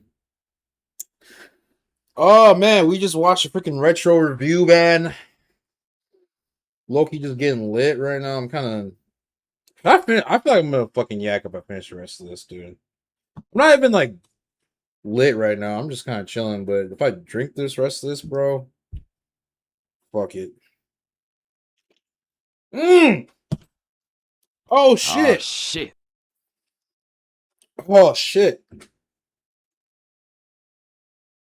I ain't got nothing else to do to just get lit, bro. Ain't got much else to do but get lit. We're just looking at game. I'm just okay. I'm gonna look for some more videos to react to. If I can't find anything, I'm gonna get on the game. But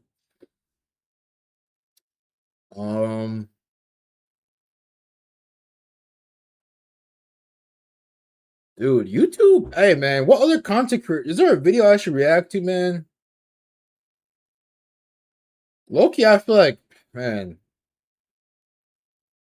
I'm just talking shit, but dude, I don't know. I feel like it's hard to find stuff that's interesting to watch nowadays. Like I feel like I scroll on YouTube half the time more. Like I'm really fortunate y'all even freaking watch my streams because I know how it is when you're trying to like find something to watch and shit, and they're like, bro, what the fuck? You know what I'm saying? Like that's why like with my streams, I feel like it's just more of a hangout. Like I feel like y'all just pull up and just come to roast me and talk shit. You know what I'm saying?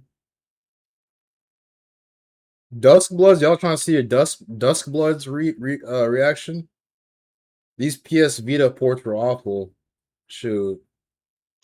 School videos right there. You know what I'm saying? Goth baddie fun. Hey yo, what the fuck? Hey, yo, what the fuck? Dye my beard. Some stripes in it. Hey yo, what the? Hey, yo, what the fuck? Oh man, I guess we're gonna react to this since we're talking about the PS Vita. Might as well.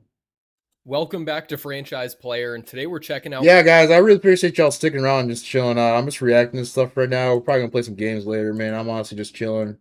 Had a long shift today at work, and I'm just catching up with y'all. So I appreciate y'all sticking around. One of my favorite handhelds of all time. Playing Xbox all day. Geeked up playing Xbox all day.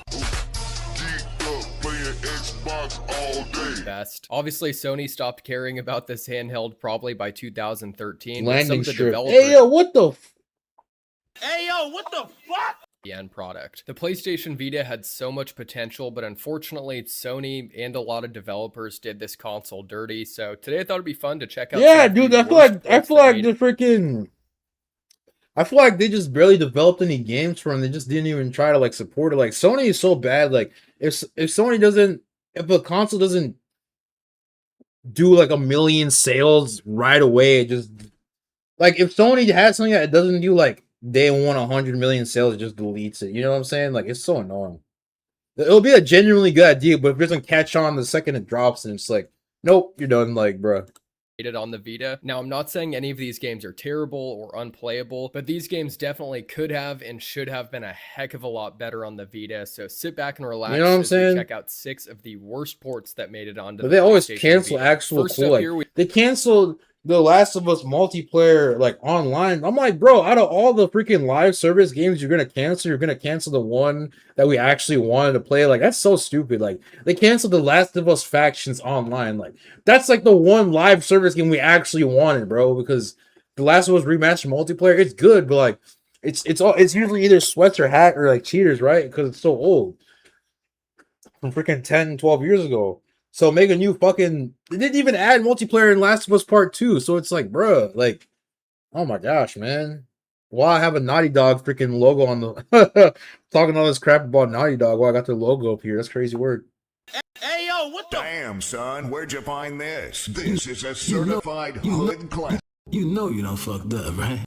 We have a Naughty Dog title, and that's the Jack and Daxter HD collection. They supported the PSP for years. Well, yeah, I mean, the PSP was way more successful, right? I mean, I feel like they just didn't do enough market. They didn't do enough to push the Vita, man. Like, we knew it dropped. Like, if you were a PlayStation fan, you knew about the Vita, but like, it wasn't a must get. Like, PSP was a must get console. DS were a must get. Was must get. You know, the Vita is dope too, but they just didn't market it. They didn't push it hard enough. Like, they didn't push it to the limit, bro. Push it to the push it to the limit. Like, they didn't make people like they had cool games. It seems like, but they didn't really even try to like promote it like that. You know what I'm saying? Collection. And if you had a For real, PS2 though. back in the early 2000s, you probably loved this series or at least had one of the games, and you're immediately like, what are you talking about? Like, these games are great. They are great games, but unfortunately on the Vita, they are definitely not. So Jack, Yeah, look at this. This is it's like the PS1 port head ass. and Daxter as a series, fucking and way. and Daxter, Jack and Daxter on PS1 is crazy. the precursor legacy, at one point was kind of a flagship game of the PS2, and Jak and Daxter were almost like a PlayStation icon / mascot at one point. So you would think that this collection was made right and done well for the Vita, and unfortunately it wasn't. And normally I'm not one of those people who complains about frame rates and they're like, I always need 60 FPS, I always need to play my games in 4K. Like, I'm pretty cool with playing games at whatever they currently run at, but I'm not gonna lie to you, this collection runs at a pretty rough frame rate. Now, as you can see with the gameplay, it's not like this game is completely unplayable. It's more so just annoying than anything. Yeah, And the especially- frame rate looks so bad. It looks like a mobile game, which isn't the worst. That's not the worst disc nowadays, but like back, especially when this dropped, and yeah. And a third-person platformer, you definitely want to be able to know where you're going, when you're going, kind of the speed to jump onto something, and the frames can definitely throw you off at times. I played a decent amount of the Precursor Legacy back on my Vita 1000 years ago and got pretty deep into the game, but never had a chance to check out Jak 2 or Jak 3, so I figured, hey, while we're at it, dude, might as well check out 2 and 3 and see how those fare here on the Vita. And unfortunately with Jak 2, it's pretty much more of the same, which is a huge bummer because I'm super nostalgic for Jak 2. I remember getting it from the mall back in the day with my dad and just being hyped on the way home, that's just dope. checking out the cover, looking through the manual, and getting super That was me with Metal Gear Solid 4, even though that game was a couple years old by that time. excited to play the sequel to one of my favorite games on PS2. So a huge bummer that this is pretty rough on the Vita as well. This was one of my favorite things to do on Jak 2 back when I was a kid, was basically just play Grand Theft Auto through Haven City. And I thought this would also be a good way to kind of test out the frames and the performance of the game. As you kind of get like a wanted level, for lack of a better word, yeah, the performance gets to be a little choppy and is pretty much more of the same. And funny enough, I thought Jak 3 actually ran the best. I don't know if it actually did at this point. It felt a little smoother, but I think after playing 1, 2, and then on to 3, I was like, hopefully one of these feels a little bit better. So maybe I was just trying to be a little positive towards the series that I'm so nostalgic for. Overall, all 3 of these are a little rough around the edges, to put it nicely, on the Vita. You're definitely going to deal with stuttering. You're definitely going to deal with frame rate issues. But overall, in my opinion, I think it's playable. It's still kind of cool and novel that it's on the Vita. But overall, yeah, this was definitely a rough one to see the way it was rolled out on Vita. It got a 67 on Metacritic. Meanwhile, the PS3 version got an 81 on Metacritic. So if you want to play the Jak and Daxter games, you're better off playing the OGs on PS2, emulating them, or playing the collection on PS3. Next up here is a game that a lot of people had high hopes for on the Vita, and that is Borderlands 2. Borderlands 2 on Vita came out in May of 2014, which is a very interesting time for the Vita, because at this point in the Vita lifecycle, I think a lot of developers had really given up on the Vita. So this game was supposed to be kind of like a glimmering light of hope for Vita fans, that more games were going to get ported and that we'd have many more big name games on the way. But unfortunately, that wasn't really the case. But what's kind of funny about this game is they were really marketing it, really trying to build up the hype. There was even a PS Vita Slim or PS Vita 2000 bundle that came with this game, and I remember that looking super cool. This game is a major downgrade from the home console versions. If you're dying to play Borderlands 2,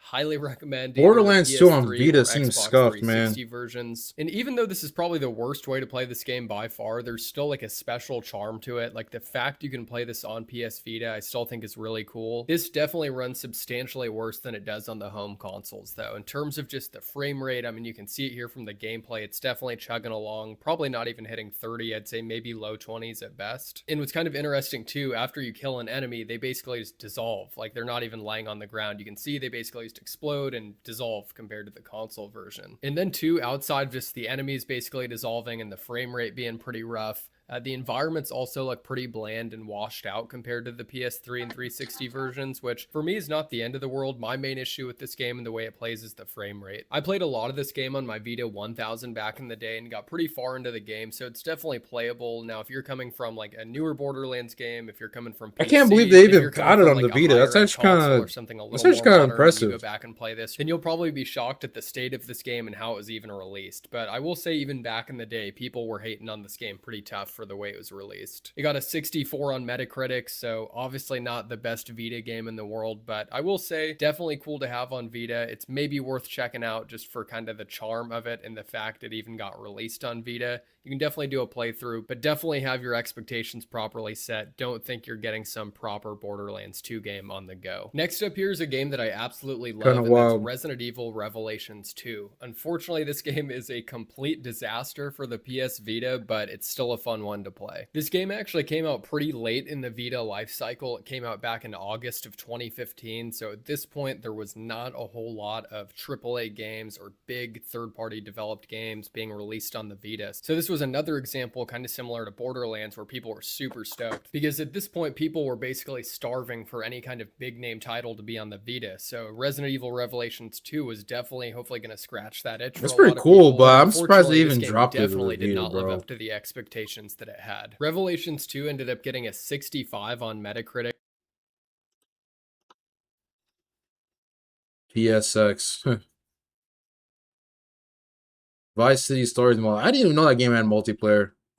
For the Vita version, which pretty rough. I mean, most games on the list today have a pretty rough rating, but compared to the console versions, graphically, this game really does not even compare. Overall, everything is significantly downgraded on the Vita version. The colors are washed out, the textures look super plain, they lack detail. The lighting is pretty darn bad, and I think one of the worst things for most people, if you've played this game on Vita, would realize that the frame rate is really, really bad. Like, even if you're just walking around the map like I am here without much going on, it's slow. But the more action-packed scenes you get into later I need in the to beat game, Resident Evil freaking 2, man. The remake. I have that shit. Atrocious, really, just objectively, it's hard to argue. Up to 7 PSPs in the same room. See, bro, I didn't do it. I did like multiplayer with like Mario Kart and shit, and like Super Mario Bros. And the DS. Beat this game on my 1000. It actually did crash 2 or I think maybe even 3 times at the end. Dude, how is this game even running on freaking? I'm honestly impressed that they even got these ports to run. Like, I know he's roasting the ports, but I'm surprised they even run this well, if at all. Into the game. If you haven't beat this game, I won't spoil it, but let's just say it's action-packed at the end. In the Vita port of this game didn't take it so well, and it crashed a couple times, so I had to go back and replay that final part a few different Revelations, times. I should play this. I should play some more. I need to start playing some more horror games, man, because I barely play horror games. Awesome. So yeah, Revelations 2 on Vita. I do once in a while, but it's usually just like Resident Evil or Dead Space. This is a rough one. If you're a diehard Resident Evil fan, those are the two main ones I play: Resident Evil, Dead Space. I don't think I really play it. I mean, Fear kind of counts as a horror game, like if you're really just dying to play this game, you're pretty much better off playing this anywhere else. Next up here for bad Vita ports, we have mostly games with a lot of action in it. Just because I don't know, I feel like I get like horror games are cool, but I feel like they're just a lot of horror games are just puzzle games with jump scares and weird atmosphere. You know what I'm saying? Yeah, bro. Like it's genuinely just like I don't know, bro. Like, I know Silent Hill is a big one.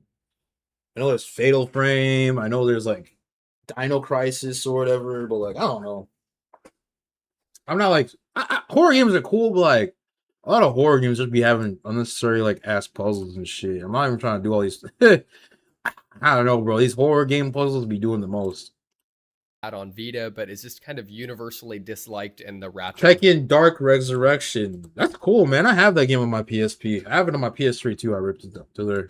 Blank universe. And this game originally released for the PS3 back in November of 2012 and then was ported to the Vita a few months later in May of 2013. Yeah, I'm surprised this shit even runs, bro. PS3 version of this game got a 64 on Metacritic, and it looks like it was TBD on Vita, so I don't even think it really got enough reviews to get a full-on rating. But this version definitely would have scored lower than that 64 it got on PS3. As you can see, the colors are washed out. Was the PS3? I didn't really play the PS3 Ratchet and Clank games. I only played the PS2 ones. bland. And like most of the games on this list, the frame rate definitely stutters, it stalls, it doesn't run at a clean 30. One thing you can always do, like really on any of these games, is if you have a modded Vita, you can actually overclock your Vita to help some of these games run better. I know not everyone's into modding, and some people kind of like having the vanilla, just standard OS and version of a console. Overclocking a mod some of these games really leave you with no other option other than overclocking. Just putting performance aside, this Ratchet and Clank is universally not really liked just due to the fact it's not a traditional Ratchet and Clank game. It's more of a tower defense style game. There's not really a full-on story. I think the gameplay is decent enough if you're into Ratchet and Clank and if you like kind of tower defense style games, but personally I wasn't a fan of this. Call me old school dude, but I just prefer the OG trilogy, and the PS4 remake of the I was gonna say, I played the PS2 games. I never really played the PS3 Ratchet and Clank games. I need to start playing that shit more. So if you're a Ratchet and Clank fan, maybe this is worth checking out, but the Vita version is pretty brutal. And the bad ports keep on coming, and right here we have the amazing Spider-Man. This game released on Vita back in November of 2013, and this is pretty rough around the edges. I'm genuinely surprised they dropped all these era. Who's buying all these ports back? I mean, I'm not gonna cap like, oh, no one had a Vita, but like, bro, like, I personally, I think I only knew like a couple people that actually had a PS Vita, bro. So I don't know, man. I don't even know who made like who they make all these ports for. I wish I low-key bought one back then, but now they're just too expensive. Now the gameplay doesn't look too bad, but the frames really start to chug along once you get moving as Spider-Man. Normally I'm a fan of most Spider-Man games. I feel like it's really hard to mess up a Spider-Man game. Now this game does have a pretty bad rating. It got a 55 on Metacritic, but overall I'm super nostalgic for just Spider-Man games in general. Like one of the games I grew up really loving was Spider-Man on PS1, and then the Spider-Man games during like the Tobey Maguire Spider-Man era and the 6th gen of consoles, so like anything for the GameCube or PS2 I was also a big fan of. But this game was pretty rough performance wise. Like once again, just like other games on this list, frame rate dipped, colors look pretty bland, the environments don't look too great, and as you'll see here in just a second, once there's some larger enemies and more action on the screen, the frame rate really takes a turn for the worst. Overall, this port of Spider-Man on Vita, look, it's not amazing, it's not gonna knock your socks off, dude, but it's definitely playable. And if you get kind of used to some of these games on Vita where they may not be the best port in the world, you can end up having a good time with them. You just got to set your expectations right and realize that you're not going to be playing some next gen type game where I'm surprised this shit even runs on the fucking there's zero input lag PS Vita, bro. Like it's crazy. It was like a perfect port and made for this system. Not gonna hold if you have those expectations, I think you can still have a ton with some of these Vita games, including this one. And last but not least, here we have Ninja Gaiden Sigma 2. This game was released on the Vita back in February of 2013, so this was a time frame when there was still a little bit of hope and still a little bit of life for the Vita. Unfortunately, we didn't get a ton of other games after 2013, just the short-lived lifespan. Not a ton of support from developers, but luckily enough, we did get this game. It's Understandably, it is on the worst ports or bad ports list, but overall, it's still a pretty fun game. For the this port got a 66 on Metacritic, so it's not like it got crazy reviews or anything. The reason why this port really takes a hit is the resolution compared to the console counterpart versions is pretty Ninja rough, Gaiden, man. It might look Great a series. little bit better if you're watching this on a smaller screen, like a phone or something like that, compared to like a TV or a laptop. But yeah, I agree. The resolution of this is definitely worse than the console versions. The frame rate definitely chugs at certain points too, especially when there's like hella enemies on screen. Performance-wise, I actually think this is one of the better, if not the best performing games on the list. Overall, the game is pretty smooth other than the resolution downgrades. It's actually not too bad. I actually had a ton of fun playing this on Vita. I think this is one I definitely want to go back to and finish. Maybe later on in the game, it starts to get even worse performance-wise. I thought this was doable, but then again, that's coming from a guy that beat Resident Evil Revelations 2 on Vita, so I don't know. Maybe my standards are kind of low for how things run on Vita, but overall I'm surprised this shit even runs on a Vita, bro. That's actually impressive. really enjoyed this, and I think it's worth checking out on the Vita. The PS Vita had a ton of missed potential, and even though these games that are on this list today were pretty bad ports, I'm still thankful. Shit, okay, let's check this one out. I said PS player. Those are the ports that suck. These are the ports that were actually good. So these games are probably expensive now since they're actually good ports. Kind of crazy. Today we're checking out a handheld system that had way too short of a lifespan, but in that short lifespan, the PS Vita had some legit. So is it the same version or is it just like a smaller version? Incredible of Mortal Kombat that 9. were really on par with the PlayStation 3 and the Xbox 360. So the Vita was not afraid Helldivers to flex its 1, muscle hey, yo. if it was given the right Shovel Knight, okay. Yeah, dude, the Vita was actually a good console, man. They just, I don't know, man. I guess it just wasn't right at the time. It just came out too late. I'm sure if the Vita came out a couple years earlier, it would have did really well. I just think the technology was just, it was great, but I just feel like the Vita just didn't get promoted enough. It was kind of just like, I don't know, bro. It's kind of bogus when you really think about it. Opportunity and the time to actually develop it and really show off the power that this handheld could bring. The Vita had an insane amount of untapped potential, so today we're checking out 6 ports on the PS Vita that I think are some of the absolute best on the system. Seeing how good some of these ports were and how close they were or on par they were with the home console versions really make you wonder, man, how good could the Vita have been if PlayStation wouldn't have given up on it? So Yeah, they should have promoted it more, bro. Like, what the fuck, man?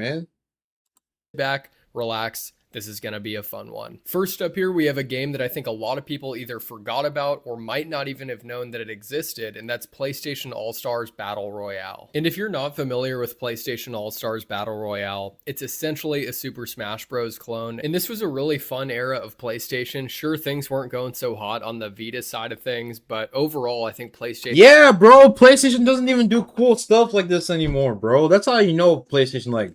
They used to do like I wasn't even crazy about PlayStation All Stars. Like, I thought it was low key a gimmick, but like it's just cool. They try to put like all their franchises together and make it like, dude, they don't even care about all that. I'm not saying they have to even, because I mean it's a new PlayStation.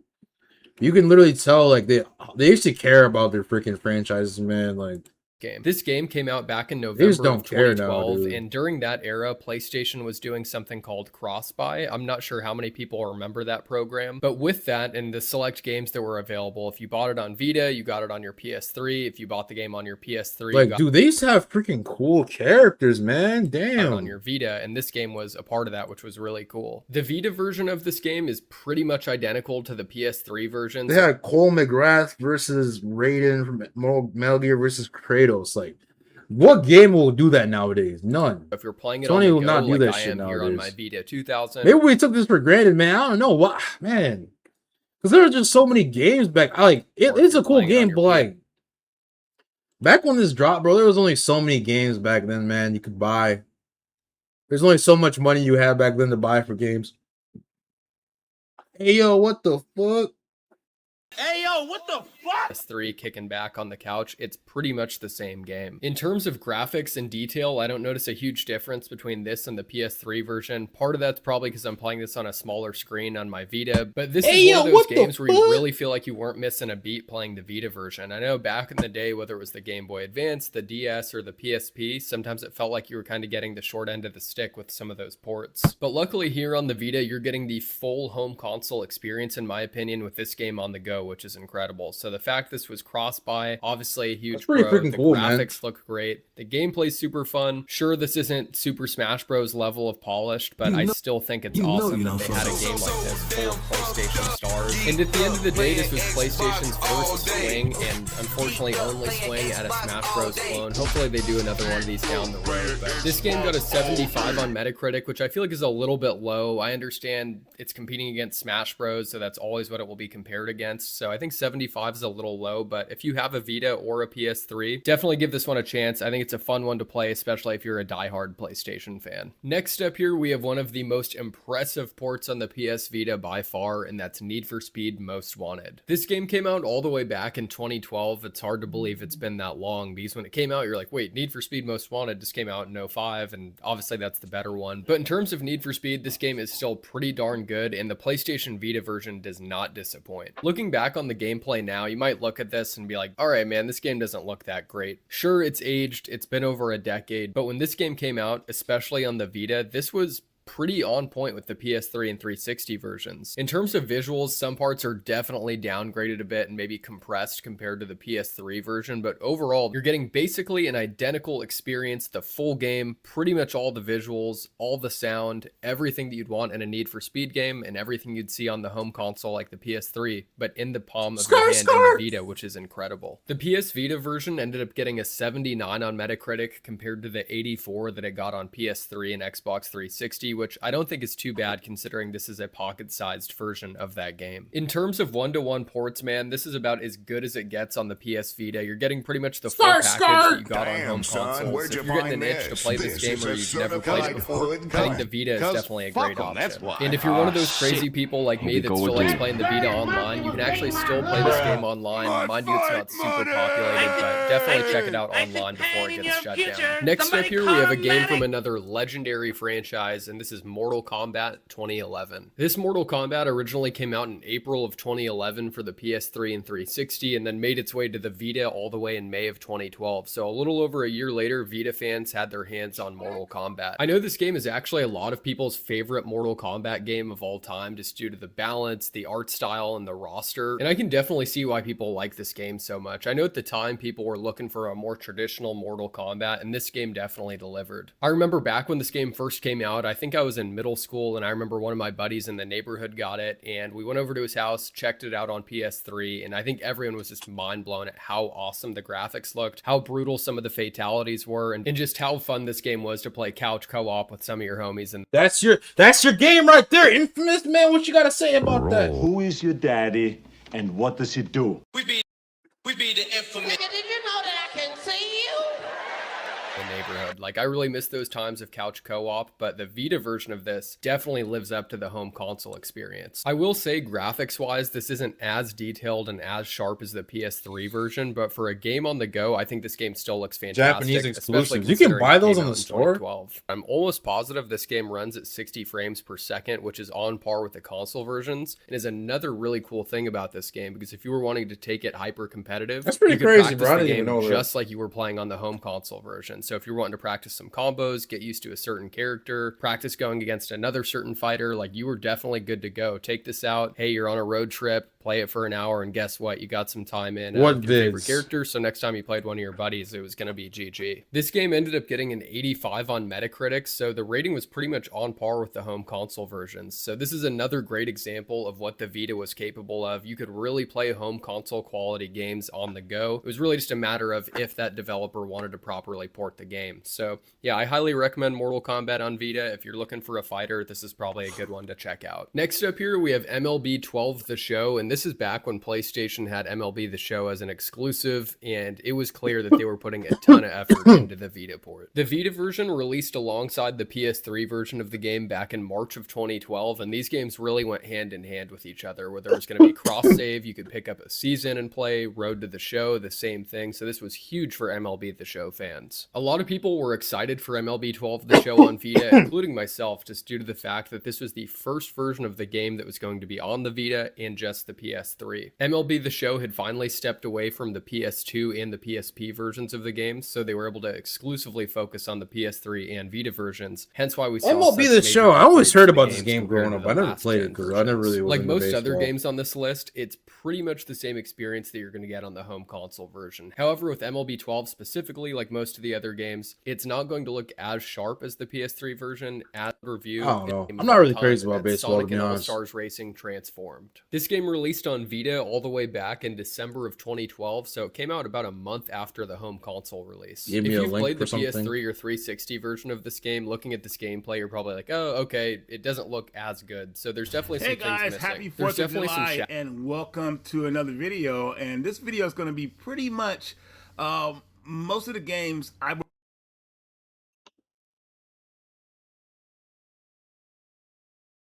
I think honestly, it's just better to mod the console and download all the games you want that way. No point in supporting Sony if that's all they have no interest in ownership. Oh man.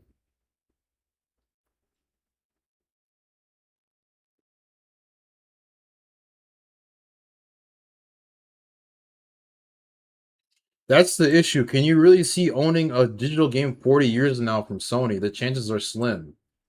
Yeah, bro. Like if you buy it, you better not recommend. you better I don't know, man. Like that's why I honestly, bro. Y'all see, that's why I've been modded. That's why I modded all my I modded all my consoles, bro. Besides my PlayStation 5.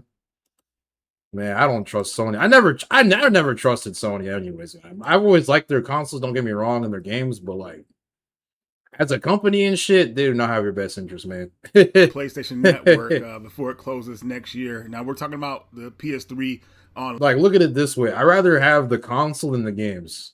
Because with the console, you can do so much more with the console. You can mod it, you know what I'm saying, refurbish it, sell it. With a game, all you can do is play it and sell it. But with a console, you can upgrade it, modify it, put a new SSD in it, rip games to it. You know what I'm saying? With a game, even though obviously the game is the game, you know, but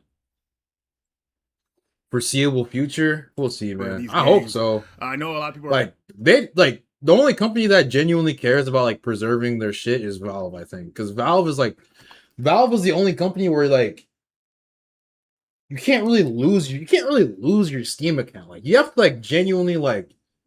I don't even know how you would lose your Steam account, bro. You have to like genuinely have to try to lose your like. If you have the same email or you have some sort of verification of the app, you have the app, your email, phone number that's connected to it, you'll always recover your Steam account, man.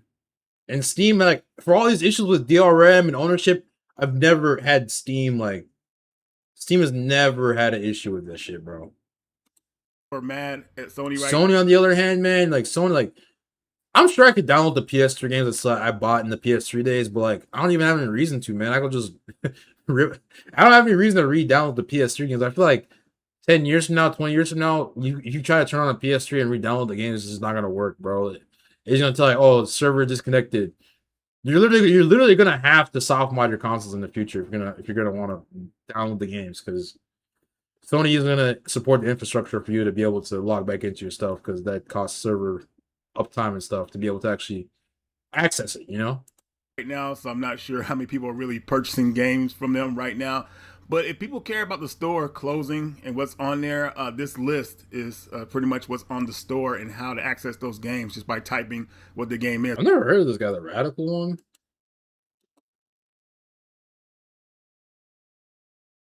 There's so many freaking content creators, man. Holy crap. He hasn't made a video in 2 weeks. Damn, so y'all can just make video. Like, I feel like I have to make content like every day, damn near. Not like it's a bad thing or anything. Just that's because searching for games on the PS3 store is probably one of the most annoying things you could do right now. Now, some of these games are cheap. Some of them are overpriced. They're not going into the network to change anything. They're just leaving it how it is. So there are other ways to play these games, but I just want to list the games on the network so people know what they are. So anyways, guys, let's go ahead and get into the list. And I will timestamp, the different sections. I kind of low-key okay. I don't really need to look at PlayStation games, honestly. PlayStation 1, PlayStation 2. Vita other games, like we'll have people if you want a digital version of the game. They did talk about this game on my channel a lot. My favorite Sonic game of all time. It was a nice story of a woman trying to save a little girl, so I'll just say that. But it is a survival. Next up, Street Fighter 3 Online Edition. Like, nigga, I'll download all these shits on. I know where to get all these games, bro. Is there a game you want me to play? This one up. You want me to download? I'd say Street Fighter 3 Fight for the Paint. A lot of these are good games. I already have a lot of these games. I'd say Street Fighter 3 Network still here. You can play on Paint, I would say, and I love my favorite already. This Dungeons and Dragons joint. About this version that's on the PS3, so it's still there. Still a really good to get the game right now. So add it to your account. So House of the Dead Part 4 from back in the day, and it's probably two on the network. I don't know which one.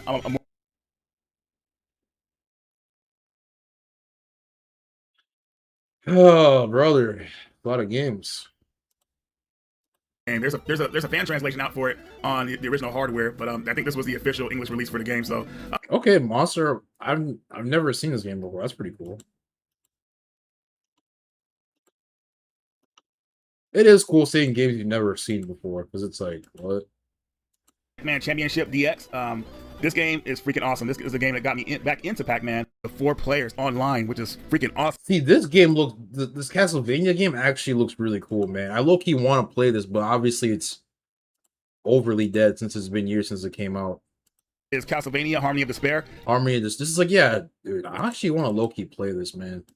This is a Metroidvania Castlevania game, but you can play up to 4 players online, which is freaking awesome. It has its own little story, lots of remixed music and everything like that. You go visit older levels for older games. It's just not a lot of people know this game exists, unfortunately. And this is another one of those games that needs a physical release. Facts. Like, what the fuck? This game was, yeah, that's actually crazy. I mean, is there like a modern version of it? Nah, I don't know. Let's play it. How would we do that? I'll look into that, man. I'll figure it out. There has to be a way. I mean, I have my PS3 modded, so Army of Despair. Oh yeah, I mean, yeah, I could definitely rip this to my PS3. Man.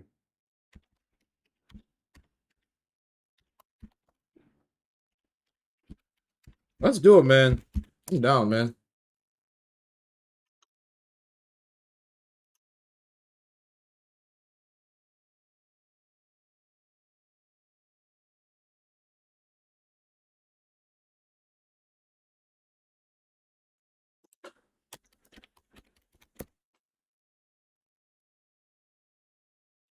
PS3 emulator. Okay. Wow. You can still play this game online. That's actually cool. All right, man. We'll have to figure it out. You know what? I'm gonna rip it to my PS3 later. All right. Hopefully it's not too oh yeah, it's on the store. I mean, yeah. Okay, bro, buy it. Yeah, 100%. Because my PS3 is actually online too. So you'll see it. Even though mine is modded, it's still online. That's the one cool thing about PS3. You can still play online even though it's modded. That's crazy. So yeah, download that. I'm gonna download it tonight. We'll get it rocking, man. Maybe we'll be next stream, or maybe you can try playing it for a little bit. I gotta actually set up my PS3, so it won't be like right now, but. And we have Mars It'll be quick, Warlogs. I remember when this game came out, and I'll compare it to this. Think of Mass Effect if Mass Effect was a beat 'em up game. That's the only way I can describe Mass Effect was a beat 'em up? What the heck? That's a crazy combination. This game. Yeah, it has somewhat high production values. They poured their hearts out into this game, but it's up to you to decide if it was really worth it. And now we have Rain for the PS3, also known as Lost in Rain. This is a fantastic game, and the physical copy of this game, the English version, is so expensive now. You know, I believe it goes from $500 to like $1,000. I'm not really sure. I could be off on that, but it's definitely worth getting the digital copy over the physical if you don't want to drop that type of money on it. This is one of the first games I reviewed on my channel. Still to this day, one of my favorite PS3 games. It's really unique, and it's kind of, I want to call it adventure. Survival adventure game, I would say, because the horror, it may not be like scary for some people, but it is creepy in some points because you're being stalked by a monster that you can only see in the rain. So it's really unique. It changes up. It's just one of those games. I don't know, it's just really unique. Definitely check this one out. Sega Vintage Collection Monster World. This comes with 3 games for the price of $10. This is a good deal. It comes with Monster Boy and Monster Land, Monster Boy and Monster World, and my personal favorite, Monster World 4. And this is actually getting a remake pretty soon if you guys don't know, but I believe this is the first official English translation for this game. There's a fan translation out for it on the original hardware, but I think this was the official English release for the game, so pretty cool. But if you like platform RPGs, this bundle will be right up your alley. All right, so Ratchet Deadlocked. This is actually the 4th Ratchet and Clank game, even though the Clank is taken out of the title. This pretty much takes the platforming out of the games and gives you pretty much all fighting. It's pretty fun. I didn't really get into it back in the day. You know, I didn't really see it advancing the story or not, but still, it was pretty cool they tried to put this together. But it is the only HD version of this game out there, so you might want to get it for the store closest if you're into it. Yeah, that's like, yeah. See, the PS3 had so many random like ports and re-releases, man, that then never got put on other consoles. It's kind of crazy. All right, next up we got Far Cry 3 Blood Dragon. Pretty much take the Far Cry 3 formula, throw a little 1980s era in there, and you got this game. Pretty awesome. It just, if you've seen a lot of 80s movies like Terminator, Beverly Hills Cop, stuff like that, you'll know what to kind of expect here with the cliches in this game. It's pretty awesome. It's like watching a 1980s action movie, except, you know, you got to play the game. But anyways, guys, definitely check this one out if you haven't already. My homies played the shit out of this. I thought it was cool, but I never actually went on my way to play it.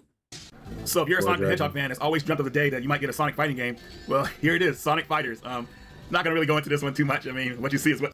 Yeah, so this is a cool game. I actually have this on my PS2. You get.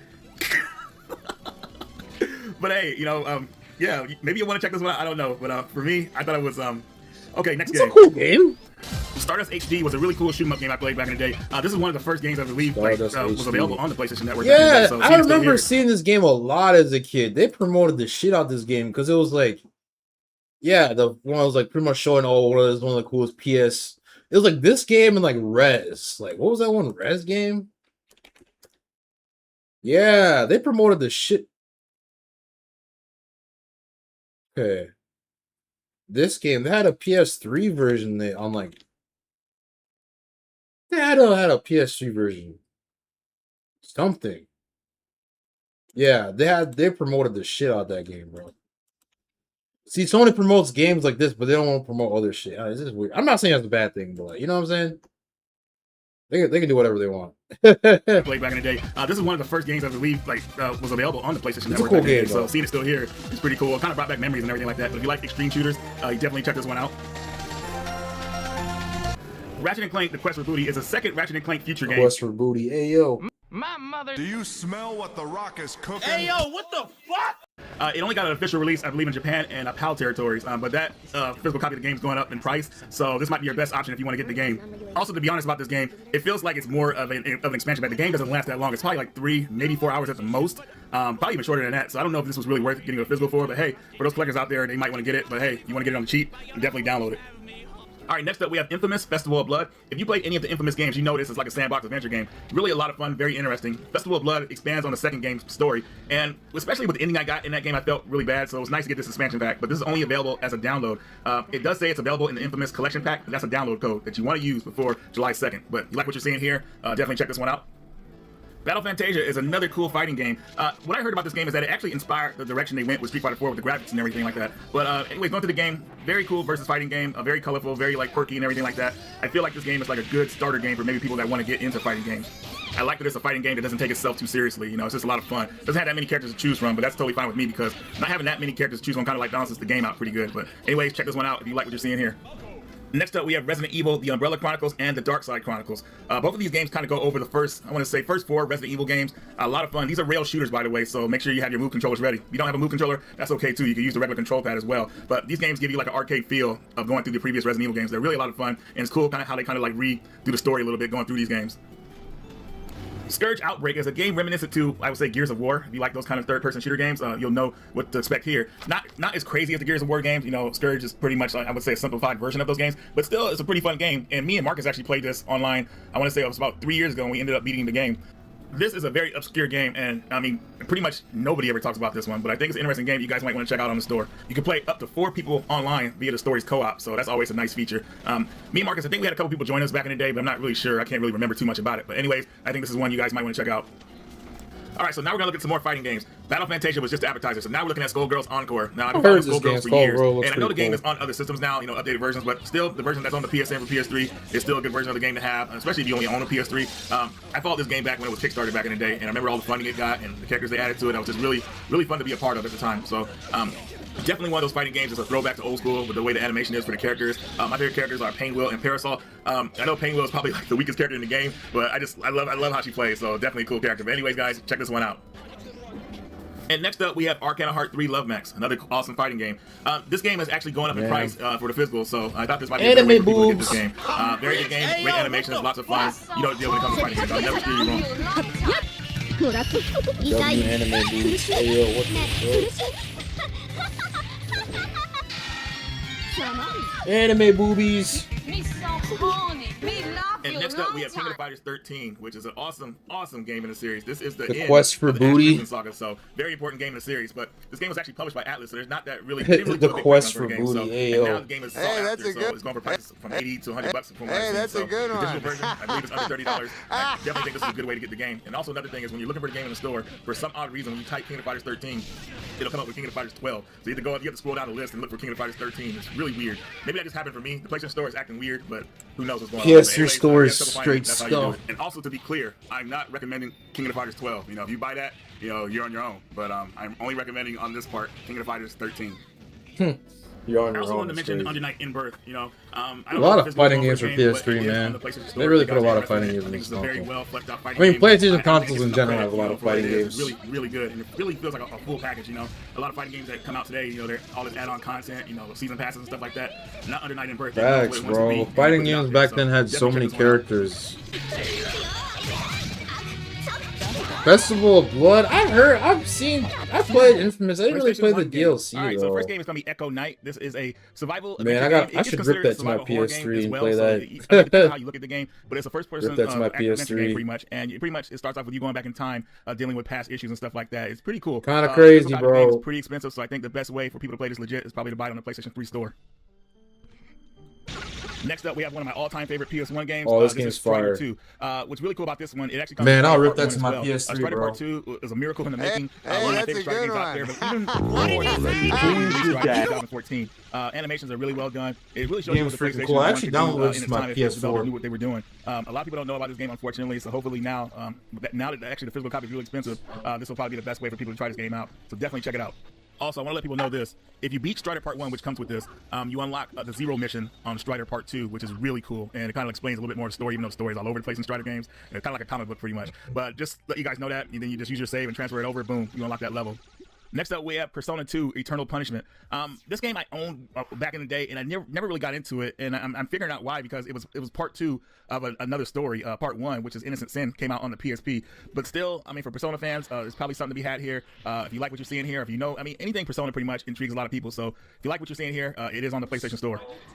A fantastic RPG from the 90s. Xenogears is here. I can't say enough good things about Xenogears, and it's gotten really expensive somewhat, so I think this is another good way to play it. It is a deep RPG, so make sure you have time to play this one. But the battle mechanics are a lot of fun.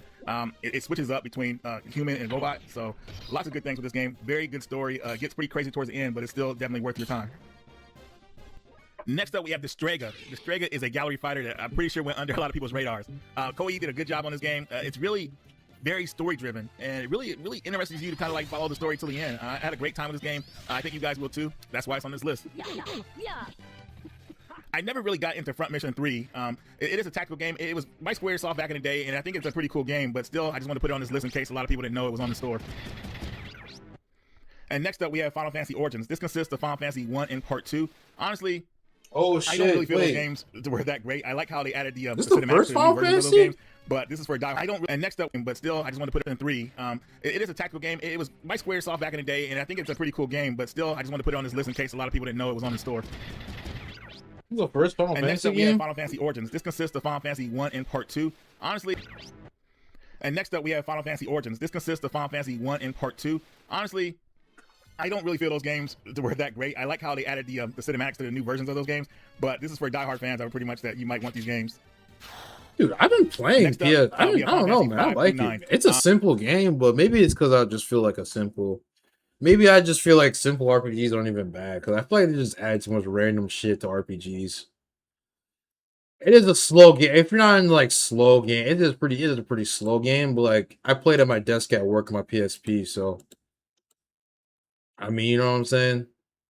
Like if you're playing on a handheld, or you're playing when you have a lot of downtime, you don't have much going on, and it's like you don't really mind the slow gameplay because you're just sitting there, you don't have much else going on. But I could see why it's boring to some people. I mean, as a kid, I could barely play RPGs. I never really beat any as a kid because I really liked action games more. I think up to And 5, I shooter haven't really played games. 5, so I can't really tell you too much about that one. But I played 6 and up, and I think all those are worth getting, especially since you can play these games on your Vita and your PSP. You can transfer these games to those systems and play them. So that's another good reason to own them. Next up, we have Final Fantasy Tactics. I still have never gotten to Final Fantasy Tactics games. I have the Game Boy Advance version of it, and I like that one, but I never played the original. So you guys will have to tell me more about this one, but I wanted to include it on the list, let you guys know it's there. And next up, we have the Gex games. The first Gex is a side-scrolling platformer, and where the second and third games are 3D platformers. Think of something like Mario 64. The Gex games were pretty funny back in the day, but they have that old-school 90s humor, so I don't know if that'll kind of mesh with everybody. I've played on these games before. I don't even But know. still, I thought they were worth putting on the list. And another game here is Hertz Adventures. I never played this. I haven't but really heard a lot of beat. good I things need to about it. beat more RPGs, man. Like I'm trying to beat Final Fantasy 1 right now, for my PSP. Up, we have Jumping Flash 1 and 2. These games are pretty much a platform game in first-person view. Very experimental when they first came out, and I still like them to this day. No one's really done that. Never even heard of this game. Jumping Flash. PS1 had a lot of cool games, man. I played this one, but I heard a lot of good things about it. You guys have to let me know what you think about this one, but it is on the list. Hero Adventures. Next up, we have Jumping Flash 1 and 2. These games are pretty much a platform game in first-person view. Very experimental when they first came out, and I still like them to this day. No one's really done that. At least, Oh, wow, shit. Shout out, Matt, for joining the chat, too. Appreciate you, bro. So check these ones out if you're looking for something quirky and different. Roll that beautiful Next up, we have beans. Metal Gear Solid and Metal Gear Solid VR missions. I mean, I know everybody's played Metal Gear Solid, and you know, I mean, probably the best reason to own this one is because you can play it on your PSP or you can add it to the Vita. But yeah, I'm pretty sure everybody's played this game. If not, now's the time to get it. Next up is Yeah, Mobile Light everyone's Force played for the Metal Gear. PlayStation 1. This is actually a game called Gunbird. A lot of people didn't know that. They took stuff out of the game and kind of like reskinned it as Mobile Light Force with like a Charlie's Angels cover. It's hilarious. But it's still a solid game. But honestly, I would probably just go after the Japanese original. Next up, we have Nitrous Oxide. Gunbird. This game, man, it reminds me so much of Tempest from back in the day. And if you like arcade racing types of games where you shoot stuff pretty much, this game is right up your alley. Dude, this game is fucking trippy. Holy Definitely shit. from back in the day. Next up, we have I feel like I look. They need to put a fucking epilepsy warning on this damn game. Oxide. This game, man, it reminds me so much of Tempest from back in the day. This shit's and if you like arcade trippy, racing type of man. games where you shoot stuff pretty much. This shit, you do not play this when you're geeked up. You'll be Geeked up playing Xbox all day. Geeked up playing Xbox all day. Geeked up playing Xbox all day. Geeked up playing Xbox all day. Geeked up playing Xbox all day. geeked up. The video was sped up, but either way. Very expensive on the PlayStation system, so this is a great way to purchase this game and try it Shadow out. Tower. I don't remember a lot of people like clamoring about this game back in the day, but it is very interesting. If you like games like Kingsfield or something currently, maybe like it's kind of close like to maybe Demon Souls or Dark Souls, but just on the PlayStation 1. That's the best way I can compare this game. But anyways, it's here for your purchase. That's wild, man. Next up, we From have Software One. made a lot of cool One is a games 3D shooter game where you before play as a guy who's trying to figure out his Dark Souls. identity, and it's a lot of action going on in this game. Lots of explosion. It just feels like you're playing an action movie, pretty much. Definitely, what you would call a hidden gem for the PlayStation system. Not a lot of people talk about this game, and it is here for your purchase. Cool. It's like a yeah. And shooter. next up, we have Vanguard Bandits. This game was created by Human Interactive. You guys know them as the creator of the Clock Tower series, and it was translated by Working Design. So probably got a lot of like alternate discs from back in the day, like alternate covers, pretty much. It is very expensive now, so like I said, this is a good way to play this game if you've been looking to play it. It is a grid-based RPG, so expect to spend a little bit of time. That's learning how wild. to play this game. But if you like what you're seeing, Hey, Fire Emblem or Fire Emblem. That's a good game. That's like series. fan Cyber base. Filter 1 through 3, awesome games. I love the original voice actor for Gabriel Logan. I thought he was a fantastic add to the game. And after that, I kind of fell off from the series because without the same voice actor, it just didn't feel like it was the same character to me. But these are fantastic games you should pick up. They switched. Also, They switched the voice actor for Sam Fisher in Splinter Cell too. I kind of feel the same way. That's crazy. They actually found an actor that played as Gabriel Logan, the original one. This is John Chacon. He actually, I'm gonna add some clips of him playing as Gabriel Logan.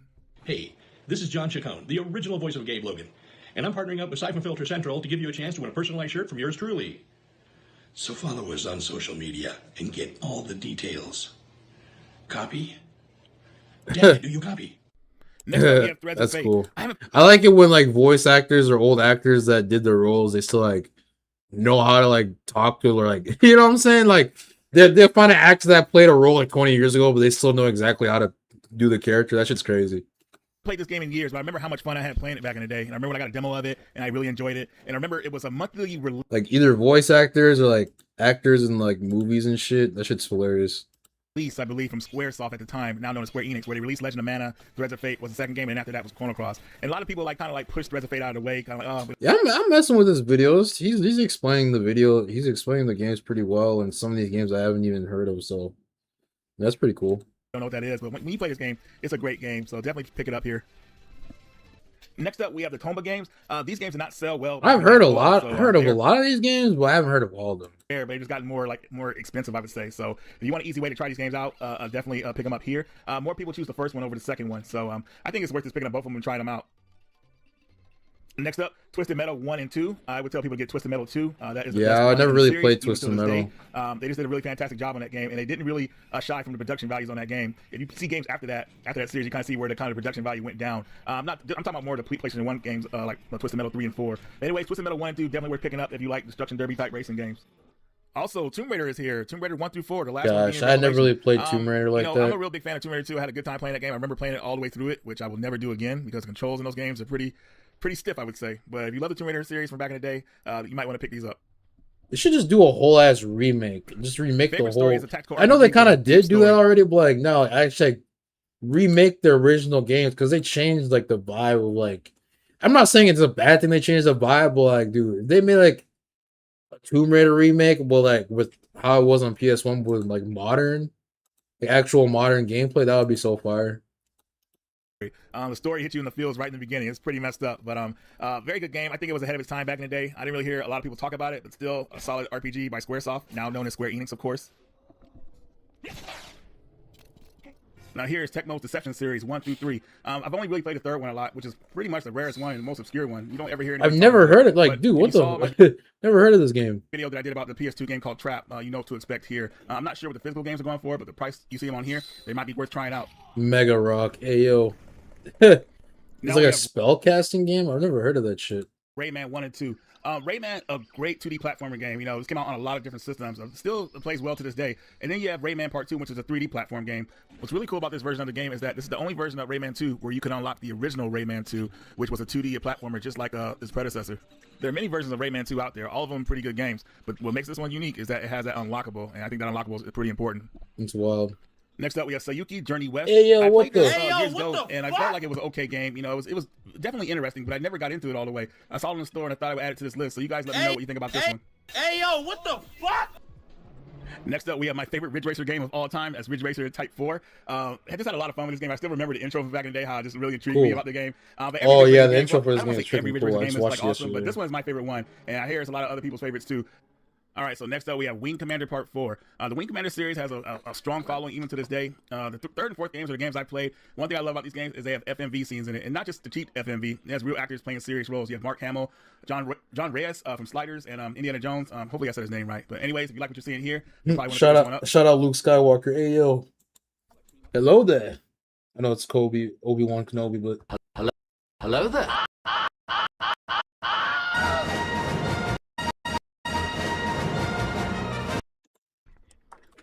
If you are a fan of the Parappa the Rapper games, then you might want to try the side game, which was called Unjammer Lammy. It was like, Parappa the Rapper was more of a rap game. This one's more of a kind of like a rock and roll type game. It's pretty fun. And you can unlock Parappa the Rapper as well, like to kind of like play to some of the songs. But it didn't really like jump with me. But I'll try it again and see. Shout out Scott.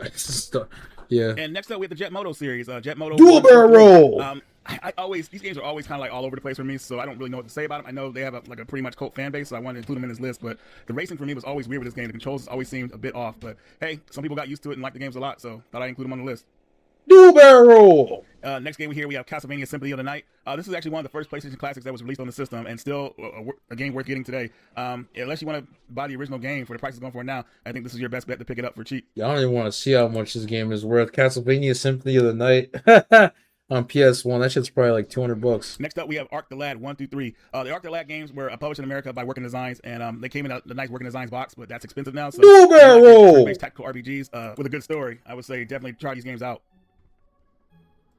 Legend of Mana was released on the PlayStation Network. I played this back in the day, and it took me a while to get into it, you know, because it's like a you kind of piece the story together on a map, how the game plays. It's kind of weird to talk about, but it actually ends up being a decent, I would say, Secret of Mana type game. So if you're a fan of that series, you might want to check this one out. This is cool.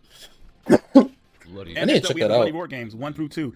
Bloody Roar, a really cool fighting game. Definitely crazy combos, wild. Kind of reminds me of another game I can't think of right now, but if you like the footage you're seeing here, you might want to pick this one up as well. Dope. Bloody Roar's always cool. Legend of Dragoon is a must-have RPG. This game took 5 years to develop, and it's one of my favorite RPGs of all time. Can't say enough good things about it. A lot of people want a sequel to it, but it'll never happen because of production. I tried playing Panzer Dragoon. I didn't beat that shit. shit. The second game if they made it, but we have this one here. Definitely check this one out.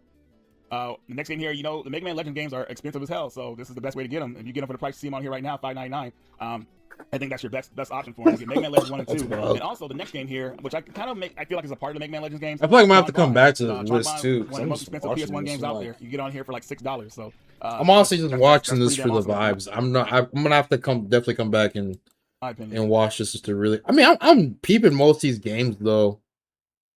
Oh yeah, I mean, dude, I peep most of these games. I think most of these games I scroll past in the ROM list or whatever, but well, actually no, some of these games I legitimately have not seen before. So, and there's a lot of cool ones in here. So, yeah, we got a lot of games that we're gonna check out for sure. Next up, we have Parasite Eve 1 and 2. Nothing that I'm like shitting my pants to like rip right now. I mean, is there a game on here you really want me to see me play? I know you said that Urban Chaos game. I actually ripped that to my PS2, bro. I gotta hook that up. I'm more of a fan of Parasite Eve Part 2. I love that game. And actually, I gotta hook that up. Somebody sold a copy of the game on eBay. Oh yeah, most of these games are cool, man. For real. And I was like, what the hell? This guy has cool taste. That's crazy, but hey, some people got money to burn, I guess. So there's that. But on here, you get it under $10. I'm tapped into this video right now. All right, so very important PS1 games they'll probably get on this list. Suikoden 1 and Part 2. I know some people call them Suikoden or whatever like that. I've been calling it Suikoden, so I'm just sticking with that. But anyways, really good RPG. Suikoden 2 is really expensive, and this is a very cheap way to get the game and enjoy the experience. They're both really good games. Suikoden 1 is really short, but I like the really art style. I like the art style. This art style is dope. It's fire.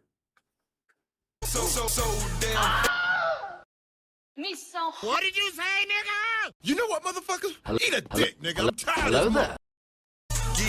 Hey, yo, I'm rich, Damn, son. like use your save off in the first game to transfer a character over to the second game, which is really cool.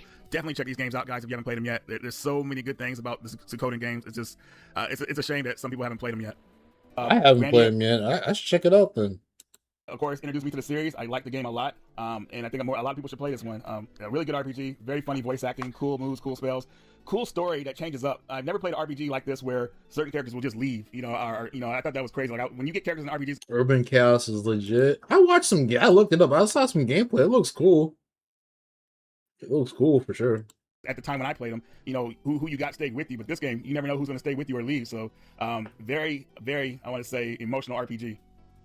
Emotional. And next up, we have Alondra. Alondra, my buddy Joel, this is like his favorite game. I was gonna download this, but I didn't. PS1, or RPG at least. And Alondra, I like Alondra a lot, but man, those puzzles are brutal. I mean, gosh, they give you no clues, but still a fantastic game. A lot of yeah, people, bro, probably puzzles know that freaking Alondra's very suck in expensive some of now to these get a physical games, for it. man. I'm like, So, yo, fuck hey, that. here's a cheap option for you. Next up, we have Castlevania Chronicles. Castlevania Chronicles came out on PS1, and nobody knew it. I think it came out as a budget title, like for $40, but now the game's gone up. So here's another cheap option to get it. Then you have Resident Evil 1 through 3. My favorite, you guys know, is Part 3. And man, I was dude, Nemesis better, fucked me at up. least I got the original. Don't play it on terror mode. I'm sure that'll piss me off. I play games on normal mode until I get like I don't try messing with difficulty settings anymore until I have to beat a game at least once on normal before I can play it on hard. That's like typical, right? But that's just like standard procedure. Hold it down. So you get these on here for cheap. Also, you have Dino Crisis 1 through 2. Dino Crisis, I can't say enough good things about this series. I love the first one, and I love the second one as well, even though it changed things up. These games become more expensive now, so here is the best option to get them on the cheap.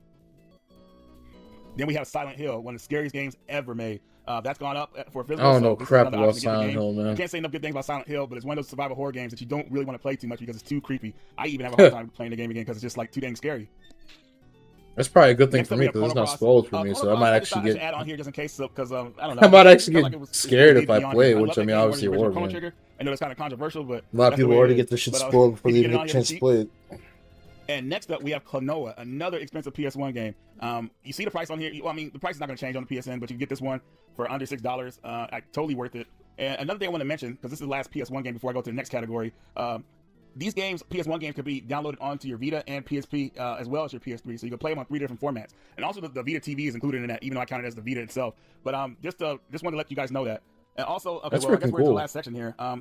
There's some Japanese PS1 games on the PSN, but they are definitely hard to find. I'm only going to do a couple of them in this video. If this video does well, maybe I'll do another video and add some more games to this list. But the first game here, one of the most expensive PS1 games in Japan. This is even rare in Japan. Shoot 'em up. Gaia Seed is on the PSN. Yeah, it says rare in Japan. That's cooked. If it's rare in Japan, that's ultra cooked. It's close to that game Harmful Part. And I just feel like this is the best way for people to play the game because ain't nobody trying to drop that type of money on a game unless money's no object to them. I mean, that's insane.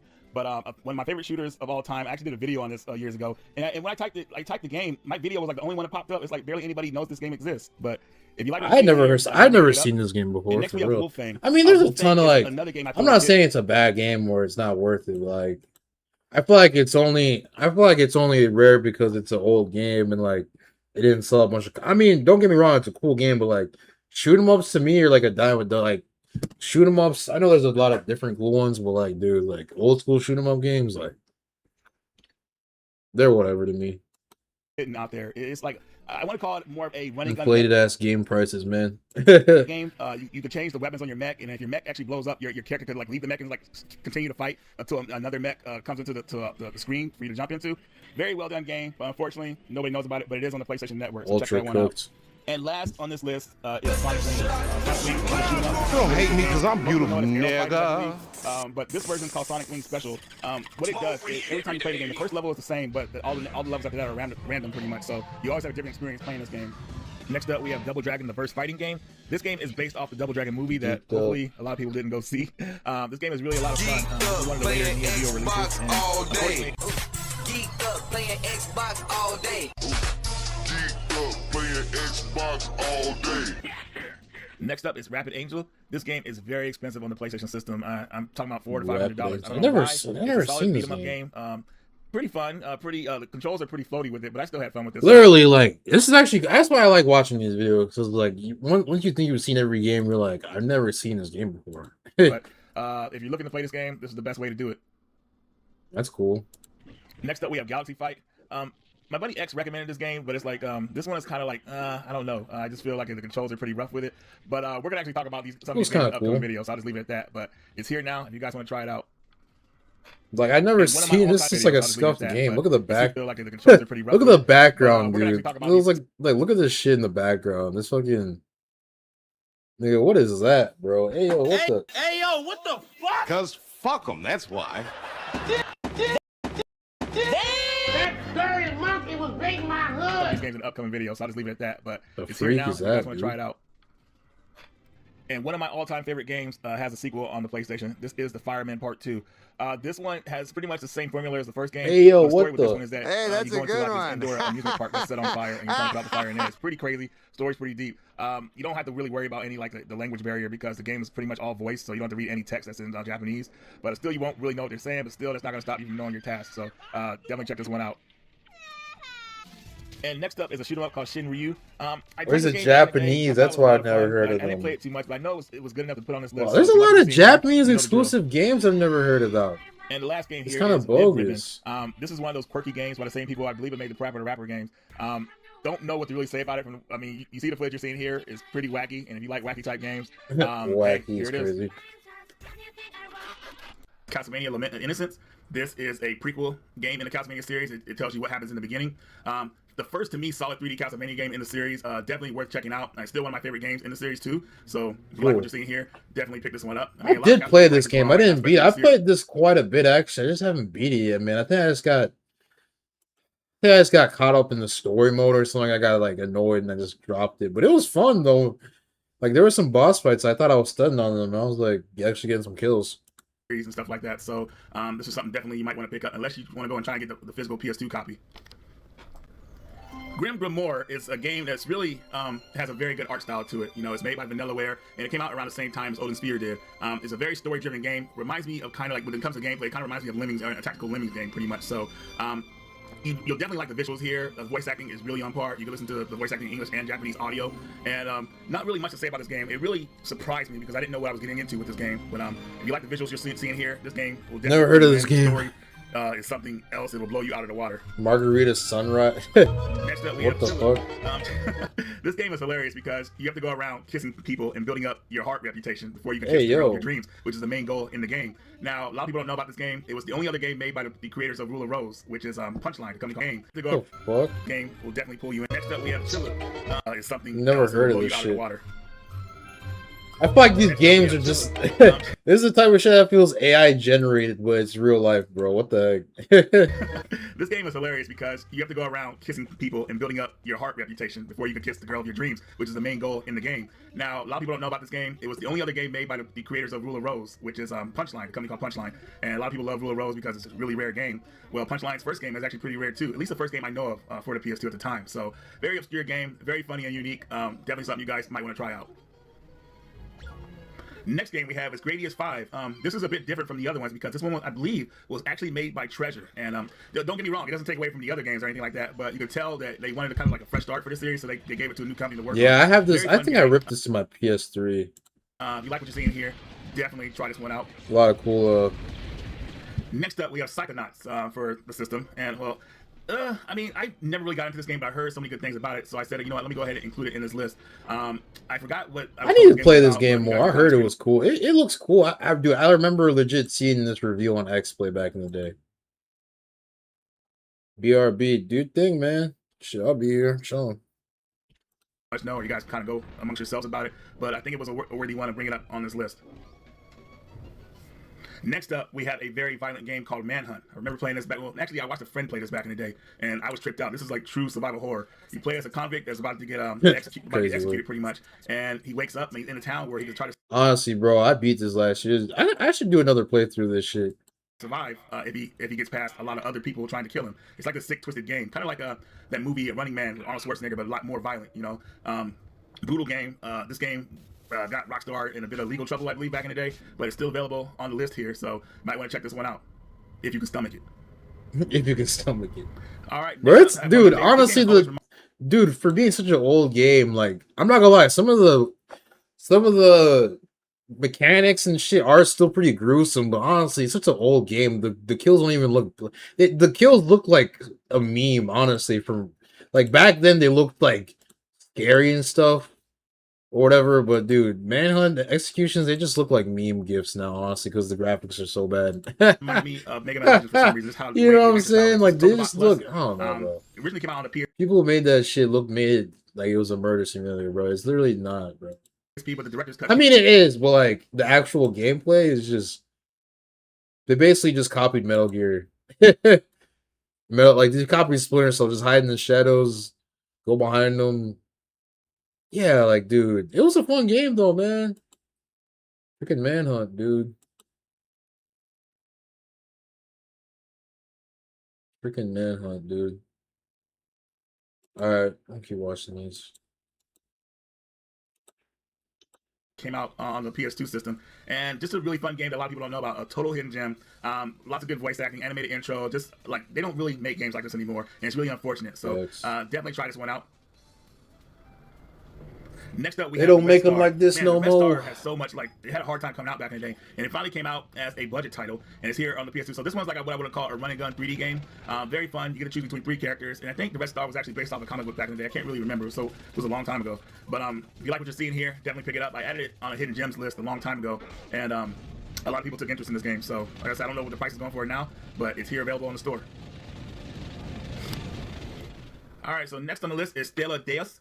This is a tactical RPG, and I consider it a hidden gem among the tactical RPG type games. But people that play extreme games like Disgaea, you know, this might be a little bare bones to them. But the game does pack a pretty good story, at least in my opinion. But it's available on the store. It has all the values of a PS2 game from back in the day, like animated intro, a little bit of voice acting, at least from what I remember. Gotta have the dope intro. See, I know, dude, the animated intro, the cool intro. Next up, we have War of the Monsters. I never ever played this game, but you know, some friend told me that I should probably include it on this list, especially with the release as of this video of movies like King Kong vs. Godzilla. So, War of the Monsters. If you like what you're seeing here, definitely check that one out. River King. It's a Wonderful Life. I believe this is a part of the Harvest Moon series, but I'm not really sure about that. But if you like RPGs that have to do with fishing and kind of like I guess farming or whatnot, you know, hey, this might be the game for you. Next up, we have Contra Shattered Soldier. I believe this was the first Contra game to kind of return the game to its roots. Nice. Side-scrolling pretty much. And the game, when I played it back in the day, was a lot of fun. It is tough though. I mean, it feels like they're really trying to like knock off your lives in this game. So I believe this game has a code in it where if you do the up, down code, it has a code. It gives you 100 lives pretty much. But will you need them? Hell yeah, you will. Next up is Neo Contra. Now, Neo Contra tried to be a bit different. It does have some side-scrolling levels, but it has some top-down levels as well. All are really done well. I don't hear too much about this game, but it's definitely one that I wanted to have in my collection, so like what you're seeing here, pick it up. Next up is Maximo Goes to Glory. I'm kind of these last couple games are fire, bro. All are really done well. Have to do with fishing and animated intro, a little bit of voice acting. I'm gonna have to rewatch this part a little bit because they actually went through some pretty fire games. Next up, we have War of the Monsters. I never ever played this game, but you know, some friend told me that I should probably include it on this list. Crazy work. Especially with the release as of this video of movies like King Kong vs. Godzilla. So, War of the Monsters. If you like what you're seeing here, definitely check that one out. River King. It's a Wonderful Life. I believe this is a part of the Harvest Moon series, but I'm not really sure about that. But if you like RPGs that have to do with fishing and kind of like I guess farming or whatnot, you know, hey, this might be the game for you. Next up, we have Contra Shattered Soldier. I believe this was the first Contra game to kind of return the game to its roots. side-scrolling pretty much. And the game, when I played it back in the day, it was a lot of fun. It is tough though. I mean, it feels like they're really trying to like knock off your lives in this game. So I believe this game has a code in it where if you do the up, up, down, down code, it has a code. It gives you 100 lives pretty much. But will you need them? Hell yeah, you will. Next up is Neo Contra. Now, Neo Contra tried to be a bit different. It does have some side-scrolling levels, but it has some top-down levels as well. All are really done well. I don't hear too much about this game, but it's definitely one that I wanted to have in my collection. So if you like what you're seeing here, pick it up. Next up is Maximo Ghost to Glory. I'm kind of sad that the second Maximo game is not on the PlayStation Network. Well, the first one is cool too. I just felt like it tried to copy the Ghosts and Goblins formula in a 3D format. Did it do it well? It tried to. It's still a cool game, but I definitely prefer the second game over the first one. Next up is I gotta lock in for when he talks about this game. I'm kind of sad that the second Maximo game is not on the PlayStation Network. Well, the first one is cool too. I just felt like it tried to copy the Ghosts and Goblins formula in a 3D format. Did it do it well? It tried to. It's still a cool game, but I definitely prefer. I have this game on my PS4. I want to beat this game, man. It's kind of rough because I don't know a lot. I have to look up a guide. I have this game installed though, for real. All are really done well. I don't hear too much about this game, but it's definitely one that I wanted to have in my collection. So if you like what you're seeing here, pick it up.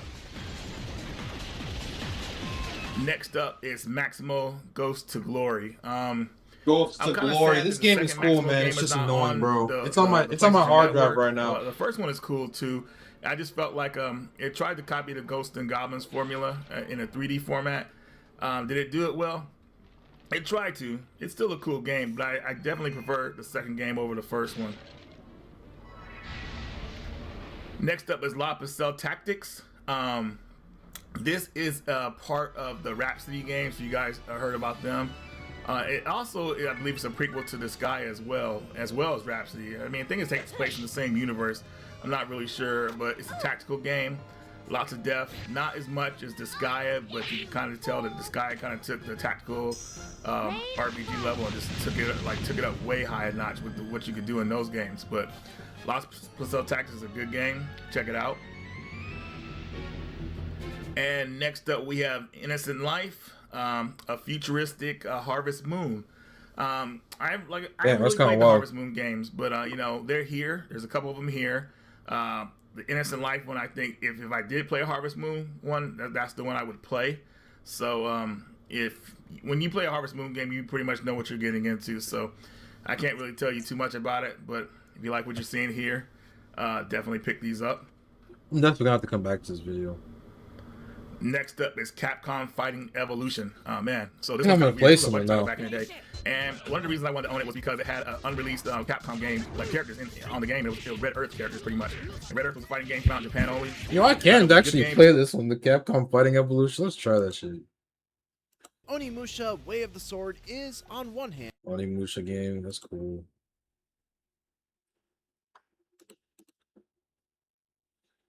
A lot of freaking games to try out still, man. Wow.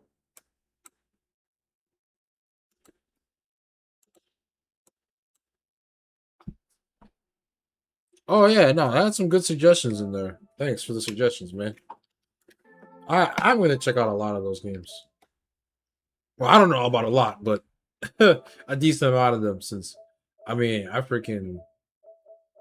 was looking for games to even download before the stream, but the fuck? Shit's tripping, dude.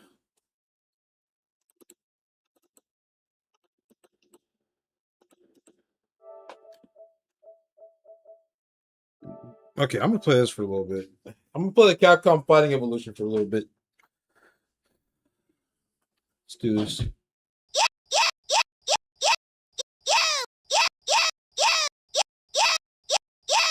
Bruh. Yeah.